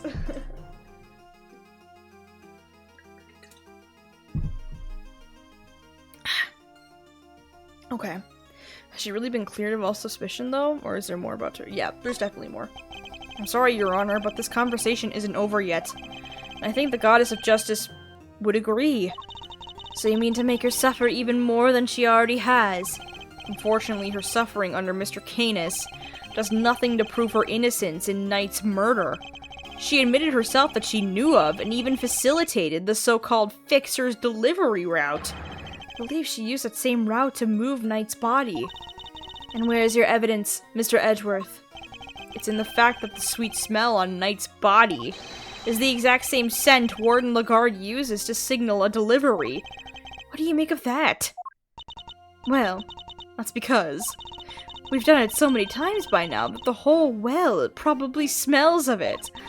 Some must have just rubbed off on his body.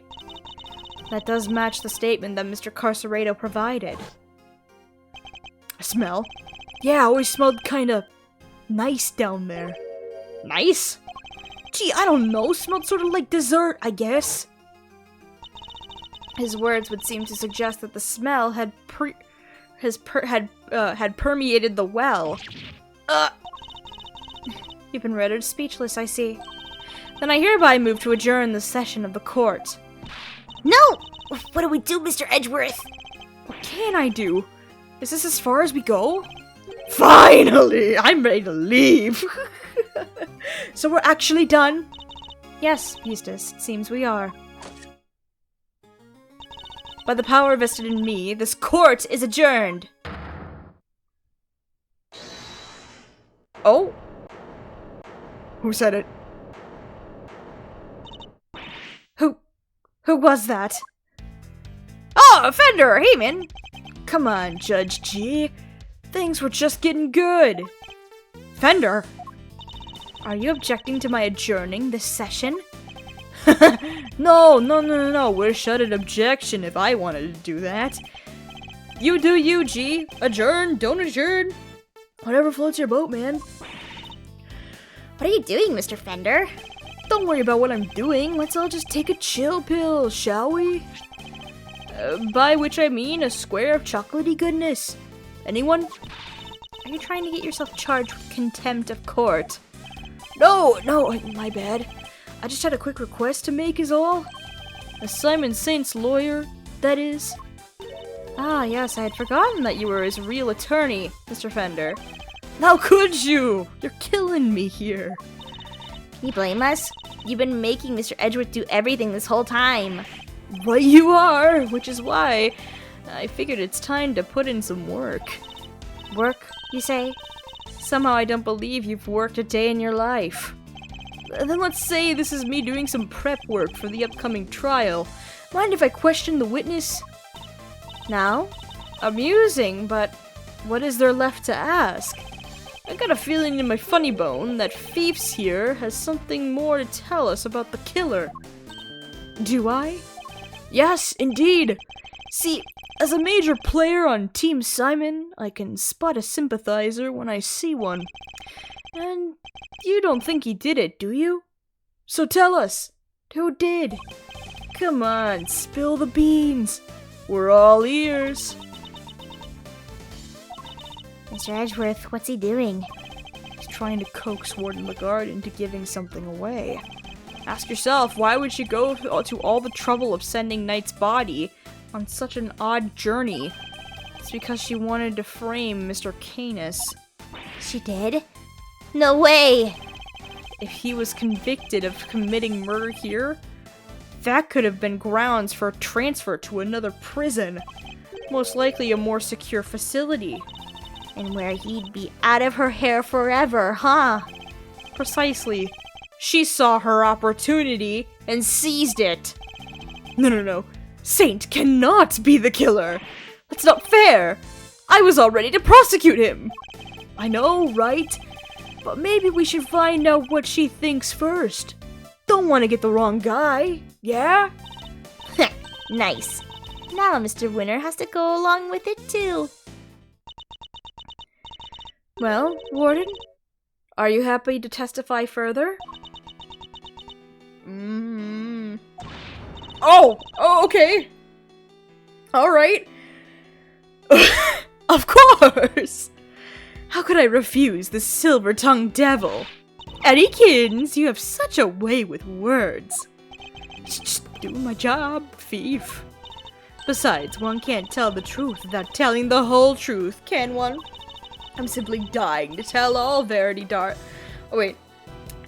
I'm simply dying to tell all verity, darling. Do say you'll let me. As you wish. Court is unadjourned. I can't believe you pulled that off, Mr. Fender. Whew. Me either. Thank you for the timely intervention. Hey, it's the least I could do. Kay's not wrong.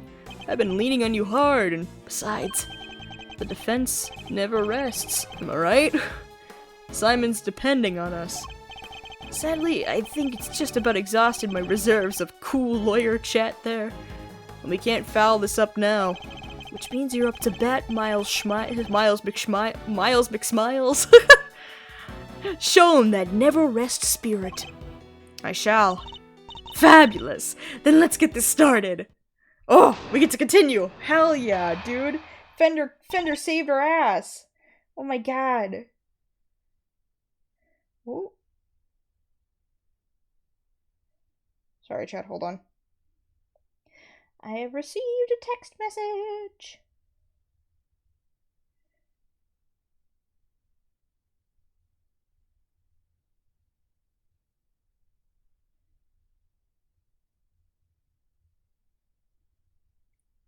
Okay. There we go. Alright. I really don't think anyone could have done it, but that dreadful man Canis. There's no telling what went on between him and the victim. Perhaps he simply took a disliking to him. He's certainly the type. But whatever the sordid details, it was him. He stabbed that poor man to death.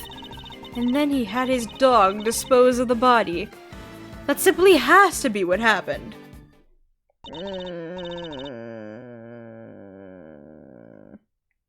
The victim, Mr. Knight, yes. I did him the most terrible disservice. Yes, you killed him. I suppose you could put it that way. If I weren't such a sorry excuse for a warden, this would have never have happened. And that's why I have to clean up this terrible mess. Warden Lagarde, as ever, your honesty is truly to your credit. I'm certain Mr. Knight is looking down and weeping tears of gratitude. I don't think so. Clearly never met Mr. Knight. Okay. Hold on. I really don't think anyone could have done.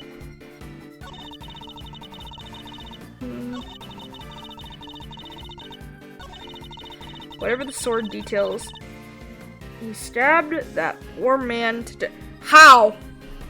He was stuck inside of his fucking cell.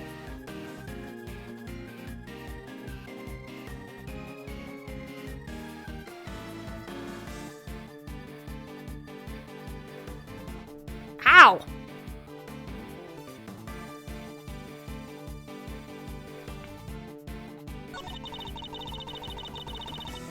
No, he did. They were playing chess with each other. Hold on. What more can you tell us about those sword details? Well, we all know that Canis once did for a living. I doubt the killing part gave him much trouble, especially as the victim was already injured. His neck, I think. Couldn't turn his head to the right, poor dear. That's what they told me when they brought him in, anyway. They must make some sort of report for the warden when new prisoners are admitted. You seem keen for us to think you didn't know much about Knight. That's because I didn't, sweetie. And the victim was simply a fun target to that monster, nothing more. I suspect Canis used the chisel that was hidden in that chess set. Don't you? Awful grisly business. Just imagine, the man probably didn't even have time to cry out. I see. Thank you for your thoughts. They were very helpful. Actually, I'd like to hear about them in a little more detail if you don't mind.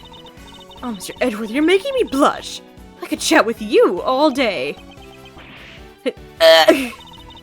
Oh, don't look so nervous, darling. I'm only teasing. Of course we can talk about them some more.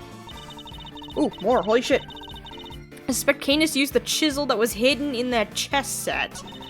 It would have been easy work for that vile assassin.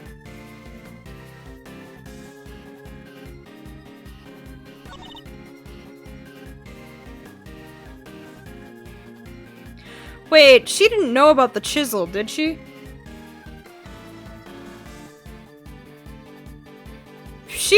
Wait. She just fucked up.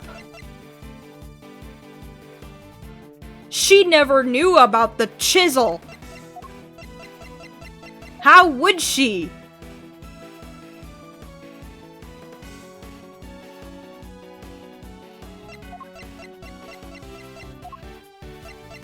If it was hidden in the chess set and brought in past prison staff, she would have never known about it.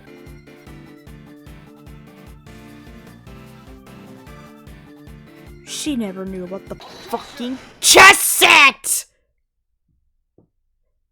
You fucked up. Warden Lagarde, you strike me as being more careful than you... Wait. You strike me as being more careful than the image you project suggests. Oh, Mr. Edgeworth, please. Call me Fifi. Or Sweetie Pie, if you prefer. No. Ugh. However, I think you may have been a little less careful than you realize in this instance. Oh, aren't you the most adorable little creature? Don't be embarrassed. We're all family here. Come on, Mr. Edgeworth. Don't let her get inside your head. You said earlier that you didn't know much about Knight. In which case, I find it rather strange that you know about the chisel. Well, of course I do, darling. Do you think we don't check prisoners when they come in? You're not talking your way out of this, Warden. That is entirely irrelevant, and you know it! Knight didn't bring the chess set into the prison himself. It was brought by Mr. Saint when he came to visit. Knight wouldn't have had it with him when he arrived. I mean, of course that when Mr. Saint came in, You checked him? I find that hard to believe, because if you did, that makes your story all the stranger. If you found the chisel, why did you not confiscate it there and then? Judge Gavelle, did you tell anyone about the hidden compartment in the chess set? I did not. Oh, we got her good. It was her. No one leaked our findings, and how exactly did you learn about the chisel, Warden Lagarde? Because it certainly couldn't have been when you checked Knight or Mr. Saint on their arrival. Indeed. Such a thing would imply an intentional oversight if it had been found, yet let through. Precisely. So, Warden Lagarde, and answer truthfully this time, where and when did you learn about the chess set? Oh! If you won't answer, then allow me. I submit that you— Oh, alright, darling.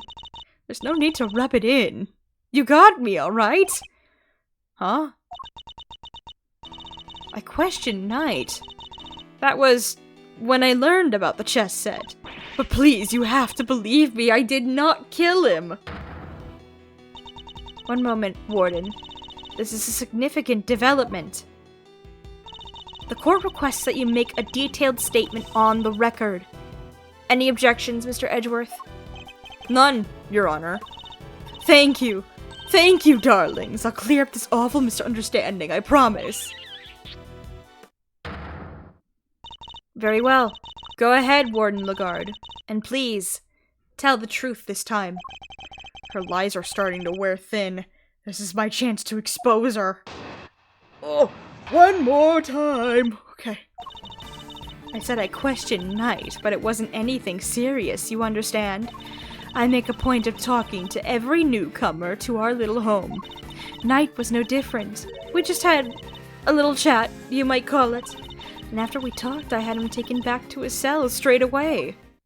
The more she lies, the more thoroughly she seals her fate. So it's simply a conversation with a new detainee? That seems entirely above board. Exactly, Verity darling, I knew you'd understand. Wait a minute. Well, I don't. What proof do you have to back up your statement? I suppose we shall see, won't we? Mr. Edgeworth, you may begin your cross-examination. Okay, wait.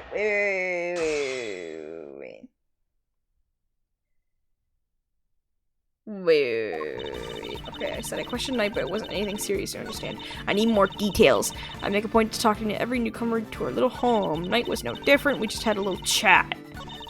After we talked, I had him taken back to his cell straight away. I need more details. What'd you talk about? What's the deets? How was he when you spoke with him? Oh, he was so open and honest, darling. What? That guy? Honest? He was talking about one croissant and promoting a prawn and I suppose he must have been wait. He's talking about playing chess.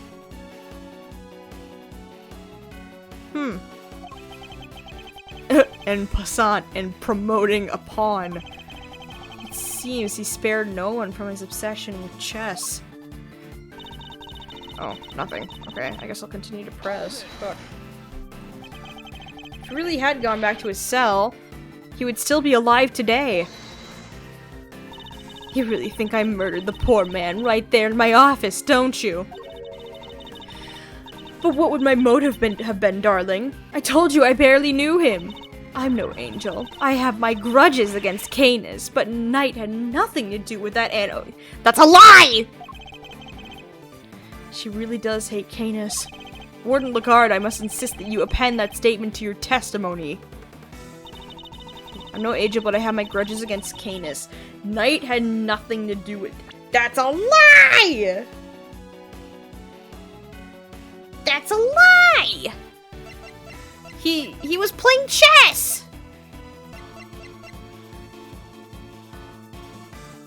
They were playing chess! They were chess buddies! Motherfucker. Judge Gavelle, I'd like you to take a look at this. Notes about a game of chess. What is the significance of this, Mr. Edgeworth? It was found in Knight's cell, which is exactly where you said you saw it too, Warden Lagarde. But you didn't just see this game in Knight's cell, did you? You've seen it in Mr. Canis' cell too. What do you mean? Oh, come now, don't tell me you haven't taken a look at the chessboard in maximum security. Oh my god! I imagine you watch his every move like a hawk. Or rather, I imagine you feel that doing so is your only option. She wants to find out who his cronies are, right? Personally interrogating your own prisoners is highly irregular, to say the least. But as you said, Mr. Canis had threatened you. He put your precious home at risk. That's why you took it upon yourself to question him. You wanted to find out who his dogs were. And so what if I did? You also told us that you'd read his letters, which means you must have known about one key fact. You knew he was playing correspondence chess. Ah! And then who should appear but Knight, carrying with him a diagram of a very particular game. We ourselves used that diagram to infer a connection between the two of them. It seems you came to the same conclusion. But in your fear, you took your reasoning one step further. You surmised that Knight was Mr. Canis' henchman, sent to kill you. Which is the real reason she had that chat with the Bronxster. If his boss wouldn't crack, maybe he would. And when you questioned Knight, you made another discovery. For there inside his chest set, you found a hidden chisel. The murder weapon itself. As far as you were concerned, That chisel meant one thing. Canis. Thus you convinced yourself that Knight was working for Canis. And that's why you killed him. Come on, break. I see you have no more excuses. Judge Gavelle, your verdict, please. Much as it grieves me, there would appear to be little room for doubt.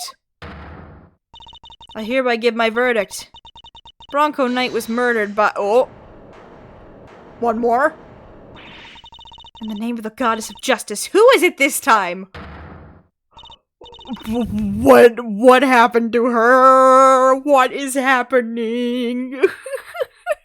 Where's her face? Oh my god, it's like her eye is a flashlight. That's freaky. Goddamn. Warden? Oh, it's a joke. It's all a big stupid joke. You people just don't get it, do you? I think we've proven that it's you who didn't understand things correctly. Me? Please, darling, I understand it all perfectly well. Thank you very much. Her fox is going in circles! It's so silly!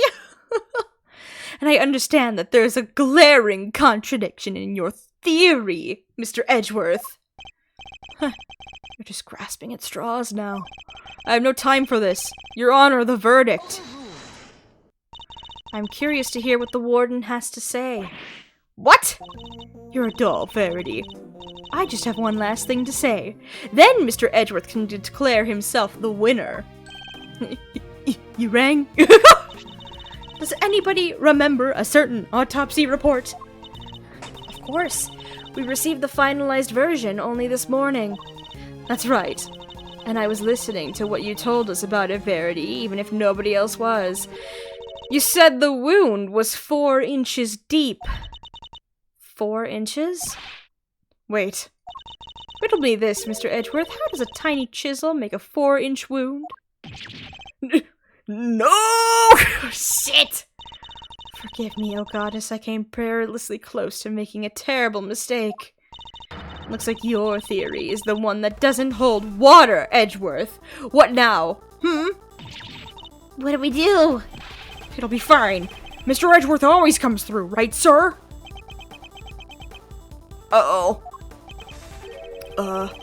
Looks to me like the Milesatron's out of commission. You're an attorney too, aren't ya? Why don't you do something? Turn things on their head with a desperate bluff. Blurt out the first mind-blowing things that comes to ya. Look, detective, I'm much of a man of action as the next guy. But without evidence, we're up a creek without a paddle here. This might be the end of the road. We can't give up now. We have to do something. I'm certain that Warden Lagarde is the killer. It's the only explanation that fits the facts of the case. But if the chisel wasn't the murder weapon, what other bladed weapon is there here in this facility? It seems we still do not have all the answers, nor the evidence to provide those answers. Alas, we must wait until the trial to see this matter resolved, I'm afraid. Whoa! Oh, come on, G! You're just giving the killer a chance to destroy the evidence! Are you calling the judicial process into question, Mr. Fender? No, not me! Nuh-uh! I tried, Miles. Any bright ideas? What is the real murder weapon, since it's clearly not the chisel? Confound it! This question throws everything we've deduced out the window! Nothing to add, Mr. Edgeworth. Allow me to remind you that claims not supported by sufficient evidence are subject to the harshest penalties. You don't need to remind me, ma'am.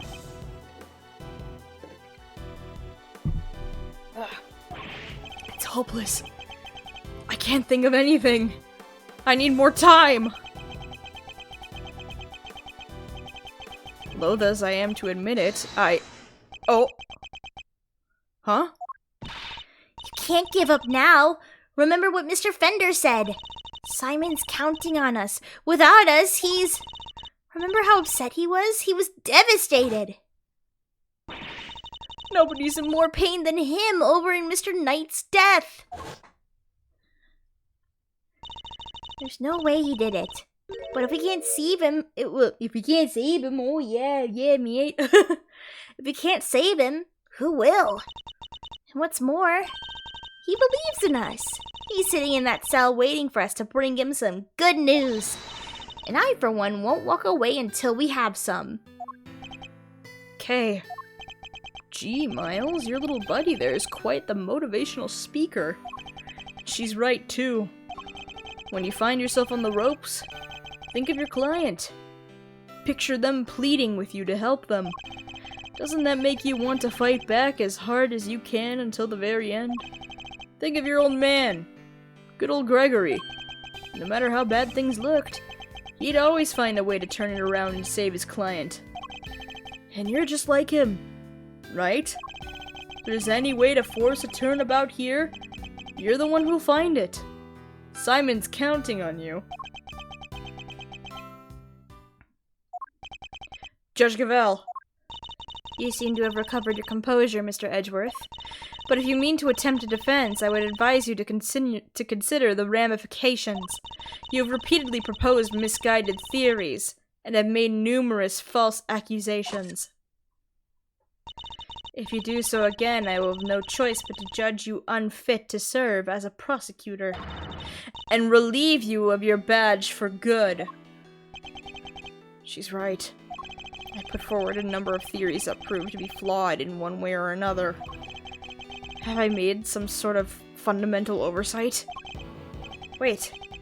She said my theories were misguided. Nothing to say. And the court will tolerate no more of your time wasting. I hereby... Sir! Mr. Edgeworth! Give my verdict. That's it. I've been thinking about it the wrong way all this time. My theories weren't misguided. I was being misled. The defendant, Simeon Saint... Hold the phone! I think it's a little soon for that, Your Honor. I'd say it's well past due, darling. Wouldn't you agree, Verity? Mr. Edgeworth, you may proceed. What?! I'd like to remind you of a few things. The sighting of his dog, Helmet. The fact that he wasn't at the show. These and other factors made Mr. Canis the obvious suspect at first.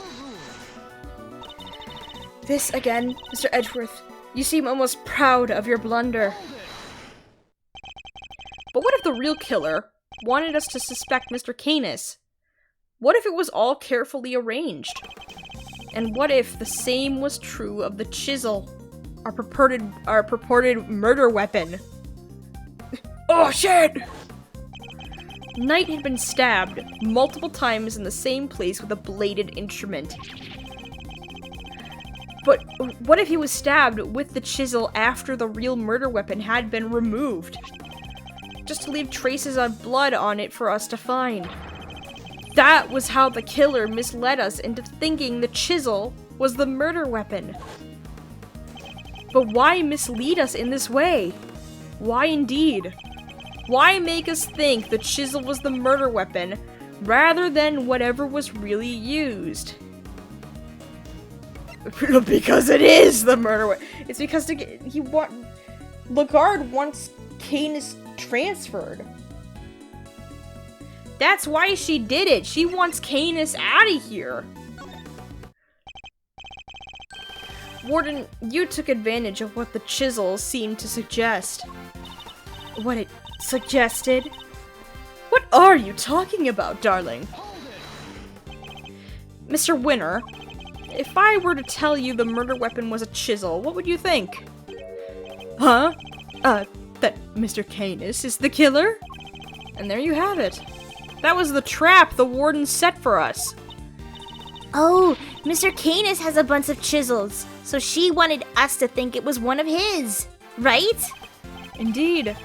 That was her plan right from the start. To frame Bohidharma Canis. Your reasoning would appear to be sound. Warden Lagarde certainly seems to harbor a deep and abiding hatred for Mr. Canis. However, I think you know what I'm going to say next. That alone is not sufficient proof that Warden Lagarde is the killer. I knew that it wouldn't be enough. There's only one thing that will prove it. The real murder weapon that we now know must exist.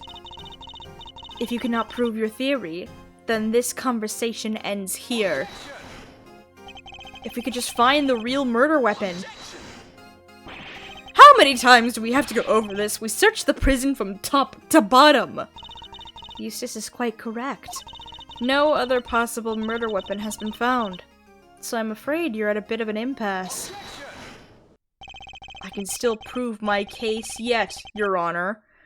Because it's still here inside this prison. Oh god.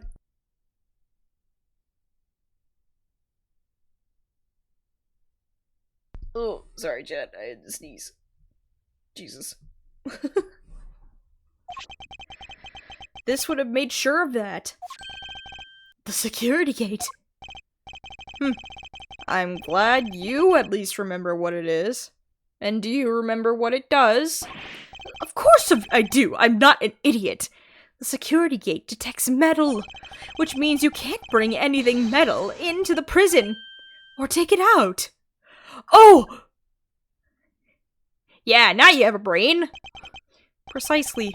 If there is another murder weapon, it cannot have been taken off the premises. But nor can it have been brought into the prison in the first place. And so we find ourselves right back where we began. Judge Gavelle, what I'm trying to tell you, Mr. Edgeworth, is that if you wish me to believe that there is another murder weapon here in the prison, you will also have to explain to me how it got here. Alright, we know that the chisel was smuggled into the prison inside a pocket chess set. But our contention is that the chisel is not the real murder weapon. So if the weapon came from outside the facility, then there must have been a way to bring it in. Yes, the question of the hour is this. Can you show me this alternate route? How did the weapon Lagarde use? Wait. Oh, excuse me. How did the weapon Warden Lagarde use get into the prison? You borrowed evidence from the police to help with your investigation, is that correct? Why, yes, sweetie. Everything related to Canis is with me now. Heaven knows how many times I've hauled the secretive scoundrel into my office to talk to me. Of course. That's how! The fact that this is here with us shows how a bladed object could have been brought into the facility as— Wait. What? Wait.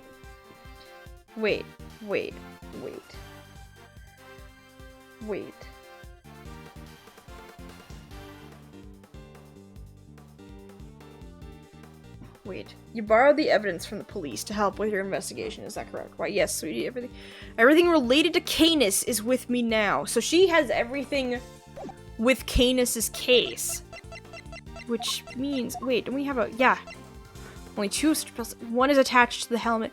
The other to Canis's knife, which was seized by the police. And she has that evidence! She used the knife! Allow me to remind you of our conversation with Mr. Canis yesterday. Yes, it was but one of my bells. One of only two in existence. Just two? Two and only two. One for my knife, and one for my beloved helmet. Exquisitely crafted. Utterly unique. My ears are my guide, after all. And I must be able to use my tools precisely. Of course, as you said, the knife has long been since taken from me. And she has it! So you see, there is a way for objects to be brought into the prison unscrutinized. As part of the evidence Warden Lagarde borrowed from the police. What?! Oh, shoot, hold on, my audio's off. Give me a second.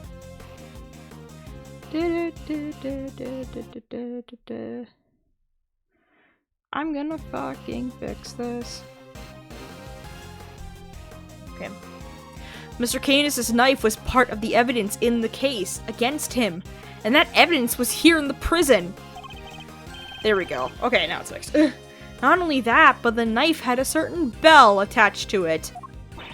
The bell that was attached to the chisel. Correct. The killer took the bell from the knife and attached it to the chisel. That can't be right. The chisel only had Mr. Knight's fingerprints on it. Easy enough to explain if the killer wore gloves. She made it look as if the chisel was the murder weapon, and then attached the bell to it. In so doing, she made sure that all the evidence pointed to Mr. Canis. And who had access to the evidence from which the bell was taken? Why, only the person to whom it had been entrusted. Who was it, sir? Who's been messing with the evidence? I believe that would be you.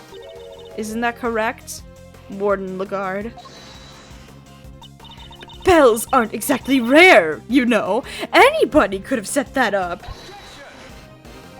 Huh. Unluckily for you, that isn't quite true.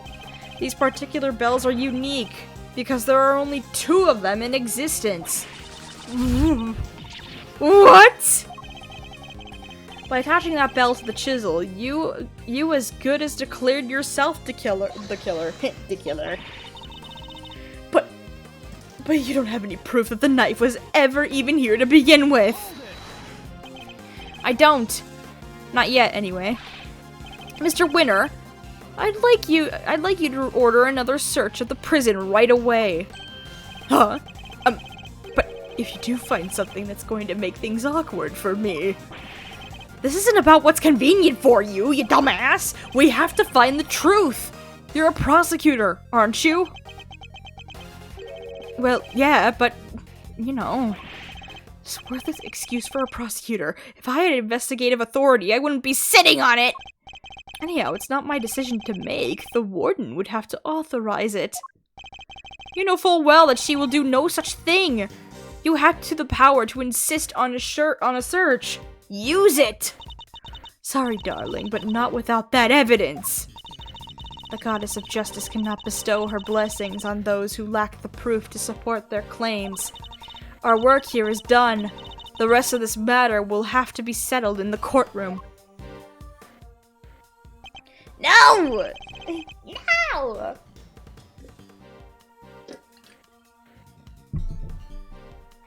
And now! What the hell? No! If we give Lagarde the opportunity, she'll destroy whatever evidence is left. I have to object. I have to stop them. But what do I say? I don't have anything concrete to offer. What am I thinking? I'm never this reckless. No, I can't back down now. I've got to put everything on the line. I'm not a prosecutor right now. I'm an associate attorney with a client to defend. Only I can save Mr. Saint. And that means, even if my chances are 1,000,000 to 1, it's still worth a shot. It's now or never. Yes! I suppose this must be how a certain serial bluffer always feels. Regardless, I cannot walk away. Wait, Your Honor. This had better be good, Mr. Edgeworth. I've got it. Got what, exactly? The real murder weapon, of course. I know where Mr. Canis' knife— wait, what? Do we? Huh? Do you really, Mr. Edgeworth? I do. Not at all! If I did not know better, I would say that you were bluffing. Ha! You wound me, Your Honor. I don't know the meaning of the word. This is terrible for my heart.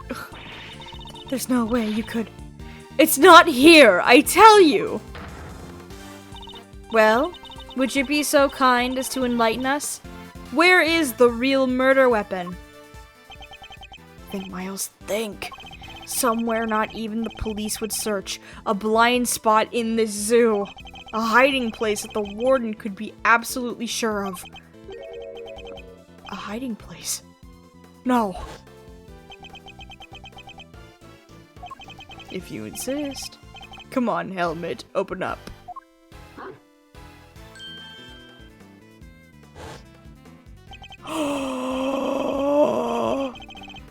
That's why the metal detector went off with the alligator! It's in the gator!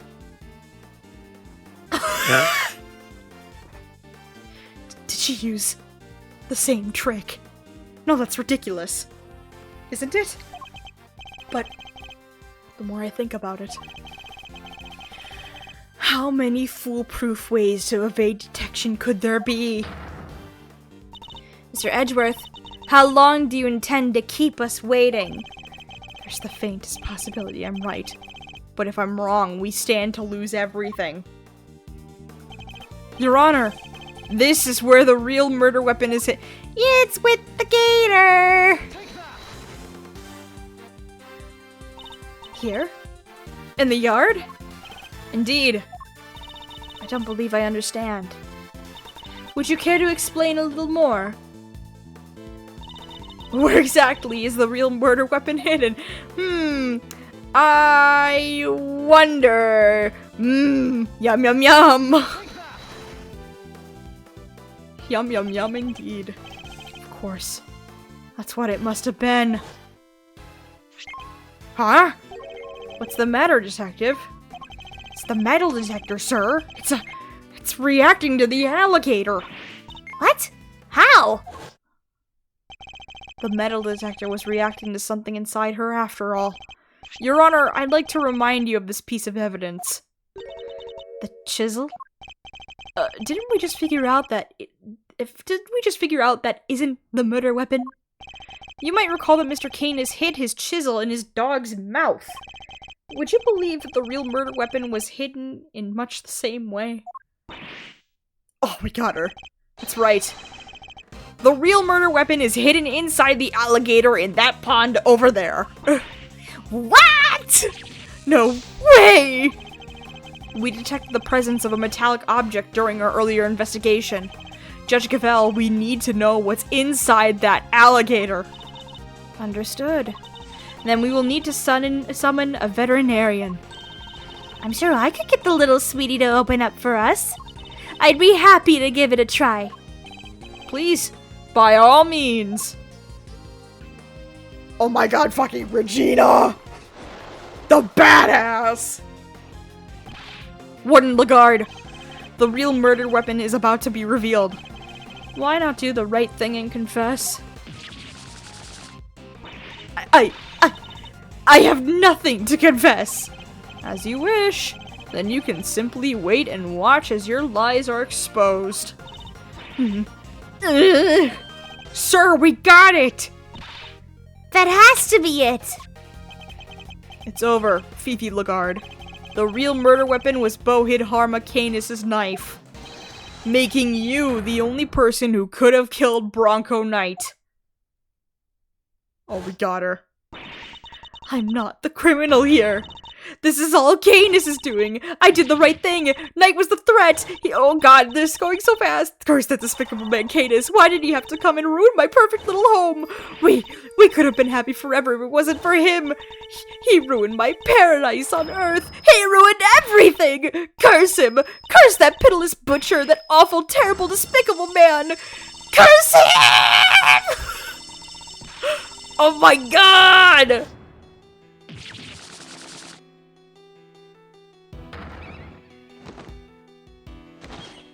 Her entire code!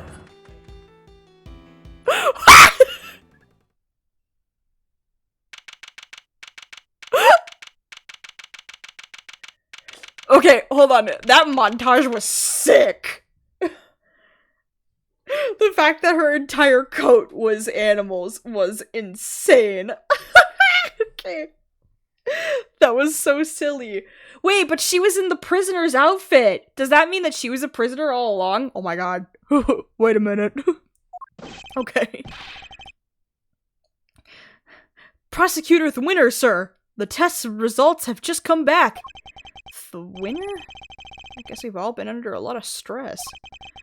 Traces of Bronco Knight's blood were found on Mr. Canis' knife. It's just like you said, sir. Congratulations on a stunning victory. Thank you, officer. Excellent work. You can continue complimenting me if you like. Yes, sir. The winner wins again.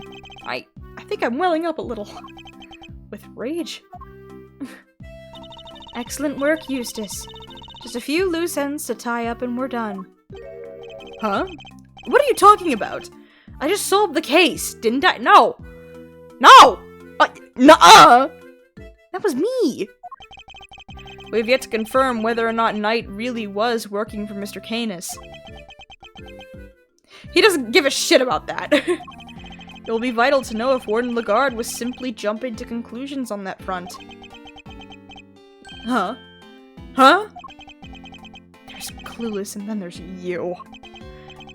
Well, then I guess we'd better get back to our investigation. Alright, officer, you're with me. You're about to see the winner win a whole lot more. Prepare to witness first-rate investigative talent in action. Yes, sir. I'm right with you, sir. Can't wait to watch you at work. It's winning time! The way he fucking runs. Oh my god. I expect this case will cause quite a stir. The attempted murder of a president is news enough. And now this would-be assassin has been murdered. But Knight never sought to kill the president in the first place. The truth is not always as important as it might seem, Mr. Edgeworth. In the eyes of both society and the law. How can you even say that? You do not have to believe me. However, as a prosecutor, Mr. Edgeworth is obliged to accept that this is the reality of the world he operates in. Being a prosecutor is about more than proving people guilty. That's what I believe. We are all free to believe as we choose. But the law is not to be toyed with for our own personal goals. If you refuse to accept this, then you must prepare to suffer the consequences. What does that even mean? Wait, you're not gonna take his... I'm afraid I must be going now. Farewell, Mr. Edge. Do you have my badge? Ma'am, I'd like that back! But I want it back! Judge Gavelle is right. There must be only one set of laws for everyone. But if following the law means sacrificing the truth, can I really do that in good conscience? Hey, dude, what's up? Simon, you're out! Monkey! Hi, Regina! Is everything alright? They did let you out, right? Yeah. But I'm so confused about what's going on. Some guy just came and said I was free to go. And that I have Mr. Edgeworth to thank. You sure do. Mr. Edgeworth found out who the real killer is. Wow, really? You did that for me, Mr. Edgeworth? Yeah, totally. Oh no. No, stop staring at me like that. I'm innocent, I swear. Don't pull the rug out from under me now. Stop it, silly. It's true. He saved you. So say thanks already. Okay. Thank you, Mr. Edgeworth. Thank you. And a great big Regina Berry thank you from me too. Mr. Saint talking directly to me? Small victories, I suppose. Can I just ask one question, Mr. Attorney? Sure. I'm actually not an attorney, though. I thought Bronco was my friend. No, my best friend. I trusted him, but now... But now? Well, it's just... I never knew. I never would have believed that he could hate somebody enough to want to kill them. If he kept something like that from me, then he never really trusted me, did he? That's not true, Simon. Of course he trusted you. No, he didn't. If he had just told me, I could have stopped him. I could have told him that hate never helps. That he had to let go of all that stuff. Mr. Saint, I think you're forgetting something. I should show him the thing that proves Knight trusted it. That proves Knight trusted him. Was it the pocket said? What? What? There's a thing? What? What? Yeah, it was the set. He trusted him to bring him his set. Take that. It's his stuff. It's the chess set I brought for him.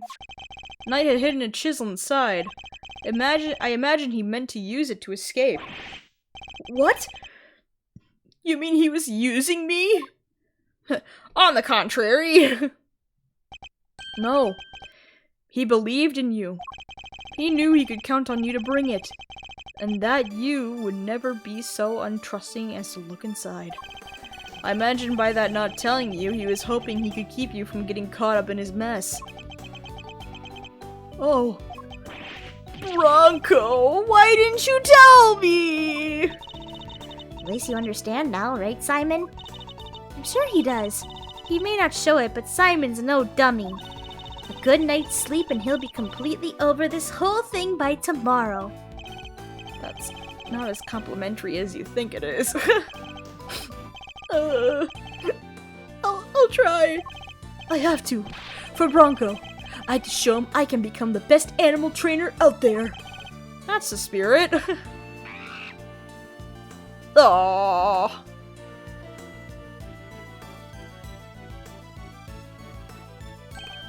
Oh, I almost forgot. We're doing a new show soon. I'd love you. Oh, Max Galactica's on the cover. Ah! Oh my god. There he is in all his shirtless glory. We're doing a new show soon. I'd love it if you could come, Mr. Edgeworth. I'll be joining Regina on stage for this one. That's right! The Berry Big Circus is the biggest, most fabulous event in town. You'll have oodles of fun! Oh, goodness, excuse me. Sounds great, doesn't it, Mr. Edgeworth? Come on, we have to go! Well, I'll think about it. Alright, Simon, we've got some training to do. I think it's time you and Regent got acquainted. What? Regent the tiger? No way! I can't! No, no, no! Oh, you'll be fine, silly. You'll never meet a nicer kitty cat. I can't. See ya! Please, Regina! Anything but that! Please! Another satisfied customer. Yippee! Well, that was really something, Smiles. Talk about pulling it out of the bag. Couldn't have done it without you, Fender. Without your timely intervention, she would have gotten away. Besides, I have you to thank for even being able to investigate the case in the first place. Oh, stop it. Pat me on the back any harder and you're gonna make me blush. Or topple over. I suppose it would be asking too much for you to take this seriously. Seriously? Miles, my friend, I'm always serious. Anyways, how does it feel to save an innocent client? That's what it means to be an attorney, after all. To be an attorney. Gotta say, I had a blast. Reminded me of the good old days. Like Gregory was standing there right beside me. Huh. It's been like a zillion years since I felt this warm and fuzzy on the job. That's good? Bittersweet? I'm not sure. Say, Miles, you ever thought about going into the defense game full-time? Excuse me? You know, pick up where Gregory left off? Get out there and actually help people? Hey pal, don't get any big ideas. Mr. Edgeworth ain't about to switch sides. Why not? Coming over to the light side's all the rage. Everybody's doing it these days. Come on, Mr. Fender, you know it's not about that. Chill, team! Chill! Don't get it twisted. I was just asking a perfectly innocent question. No, you weren't! The heck you were! Looks like you've got a mean defense team there yourself, Miles. Fender, I'm a prosecutor. Yep, and I'm an attorney. You could be one too. I'm serious. Well, I'd said my piece. You change your mind, you know who to call. I'll be waiting. See ya, bestie! Bye-bye! Follow in my father's footsteps? Could I really do such a thing? Oh! Little baby! I'm going to become a defense attorney, just like my dad! Oh! Papa! Oh my god! An attorney? Like my father. Me? I'm not progressing this.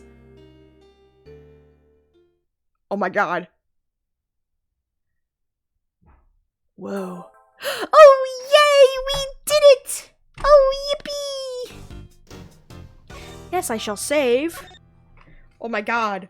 Do we get to learn more about Papa? Papa? Okay. Okay, chat, we are going to watch the opening of the next case to see what we're getting into. And then we're gonna end the stream, because that's how we usually do it. Okay. Oh my god, oh my god, oh my god.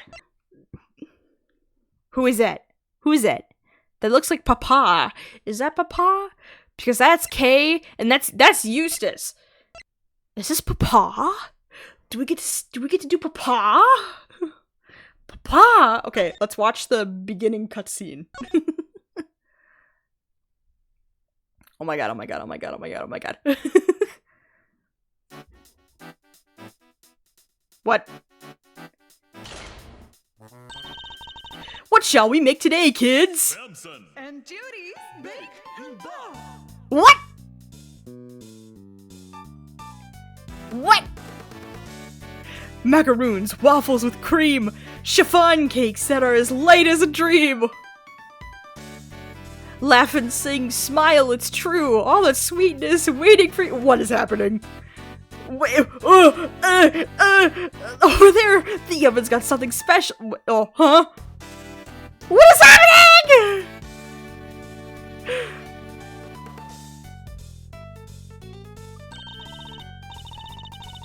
It's cooking time. Are you ready to make something special together? Oh, I thought we were actually at the show. Jesus, okay, it's zooming out to a TV. Or to a laptop? Oh! Wow, talk about a blast from the past. Oh, besties! Hey, Gregory, I'm going back there tomorrow with your boy. I'm finally going to find out what happened 18 years ago. He looks a lot like Phoenix. Fender does. That face, at least. What a wild cutscene. What the hell? Okay. Oh, awesome. We just get to be besties with Fender. Okay. Alright. What the fuck? Alright, chat. Since we got to a good spot and we got some jams going on, I'm gonna call it here. Alright. Is there anybody that I can raid? That case was fucking ridiculous. Like, what the fuck? She hid the fucking knife in the alligator and used Knight's body as the weight to get it down the well. That's... what the fuck? Okay. Right, there's nobody I can raid. Right, chat. You guys can just go scatter. Thanks for chilling. I greatly appreciate it. next stream we get to learn about Edgeworth's daddy issues, I guess. Fuck. Alright. Chat. I'm gonna hop off for the night. Remember to drink some water. Remember to eat some snacks. And remember that you are a loved and valued person. I'm hopping off for the night. Bye-bye, guys. Bye-bye! Bye-bye. Bye-bye!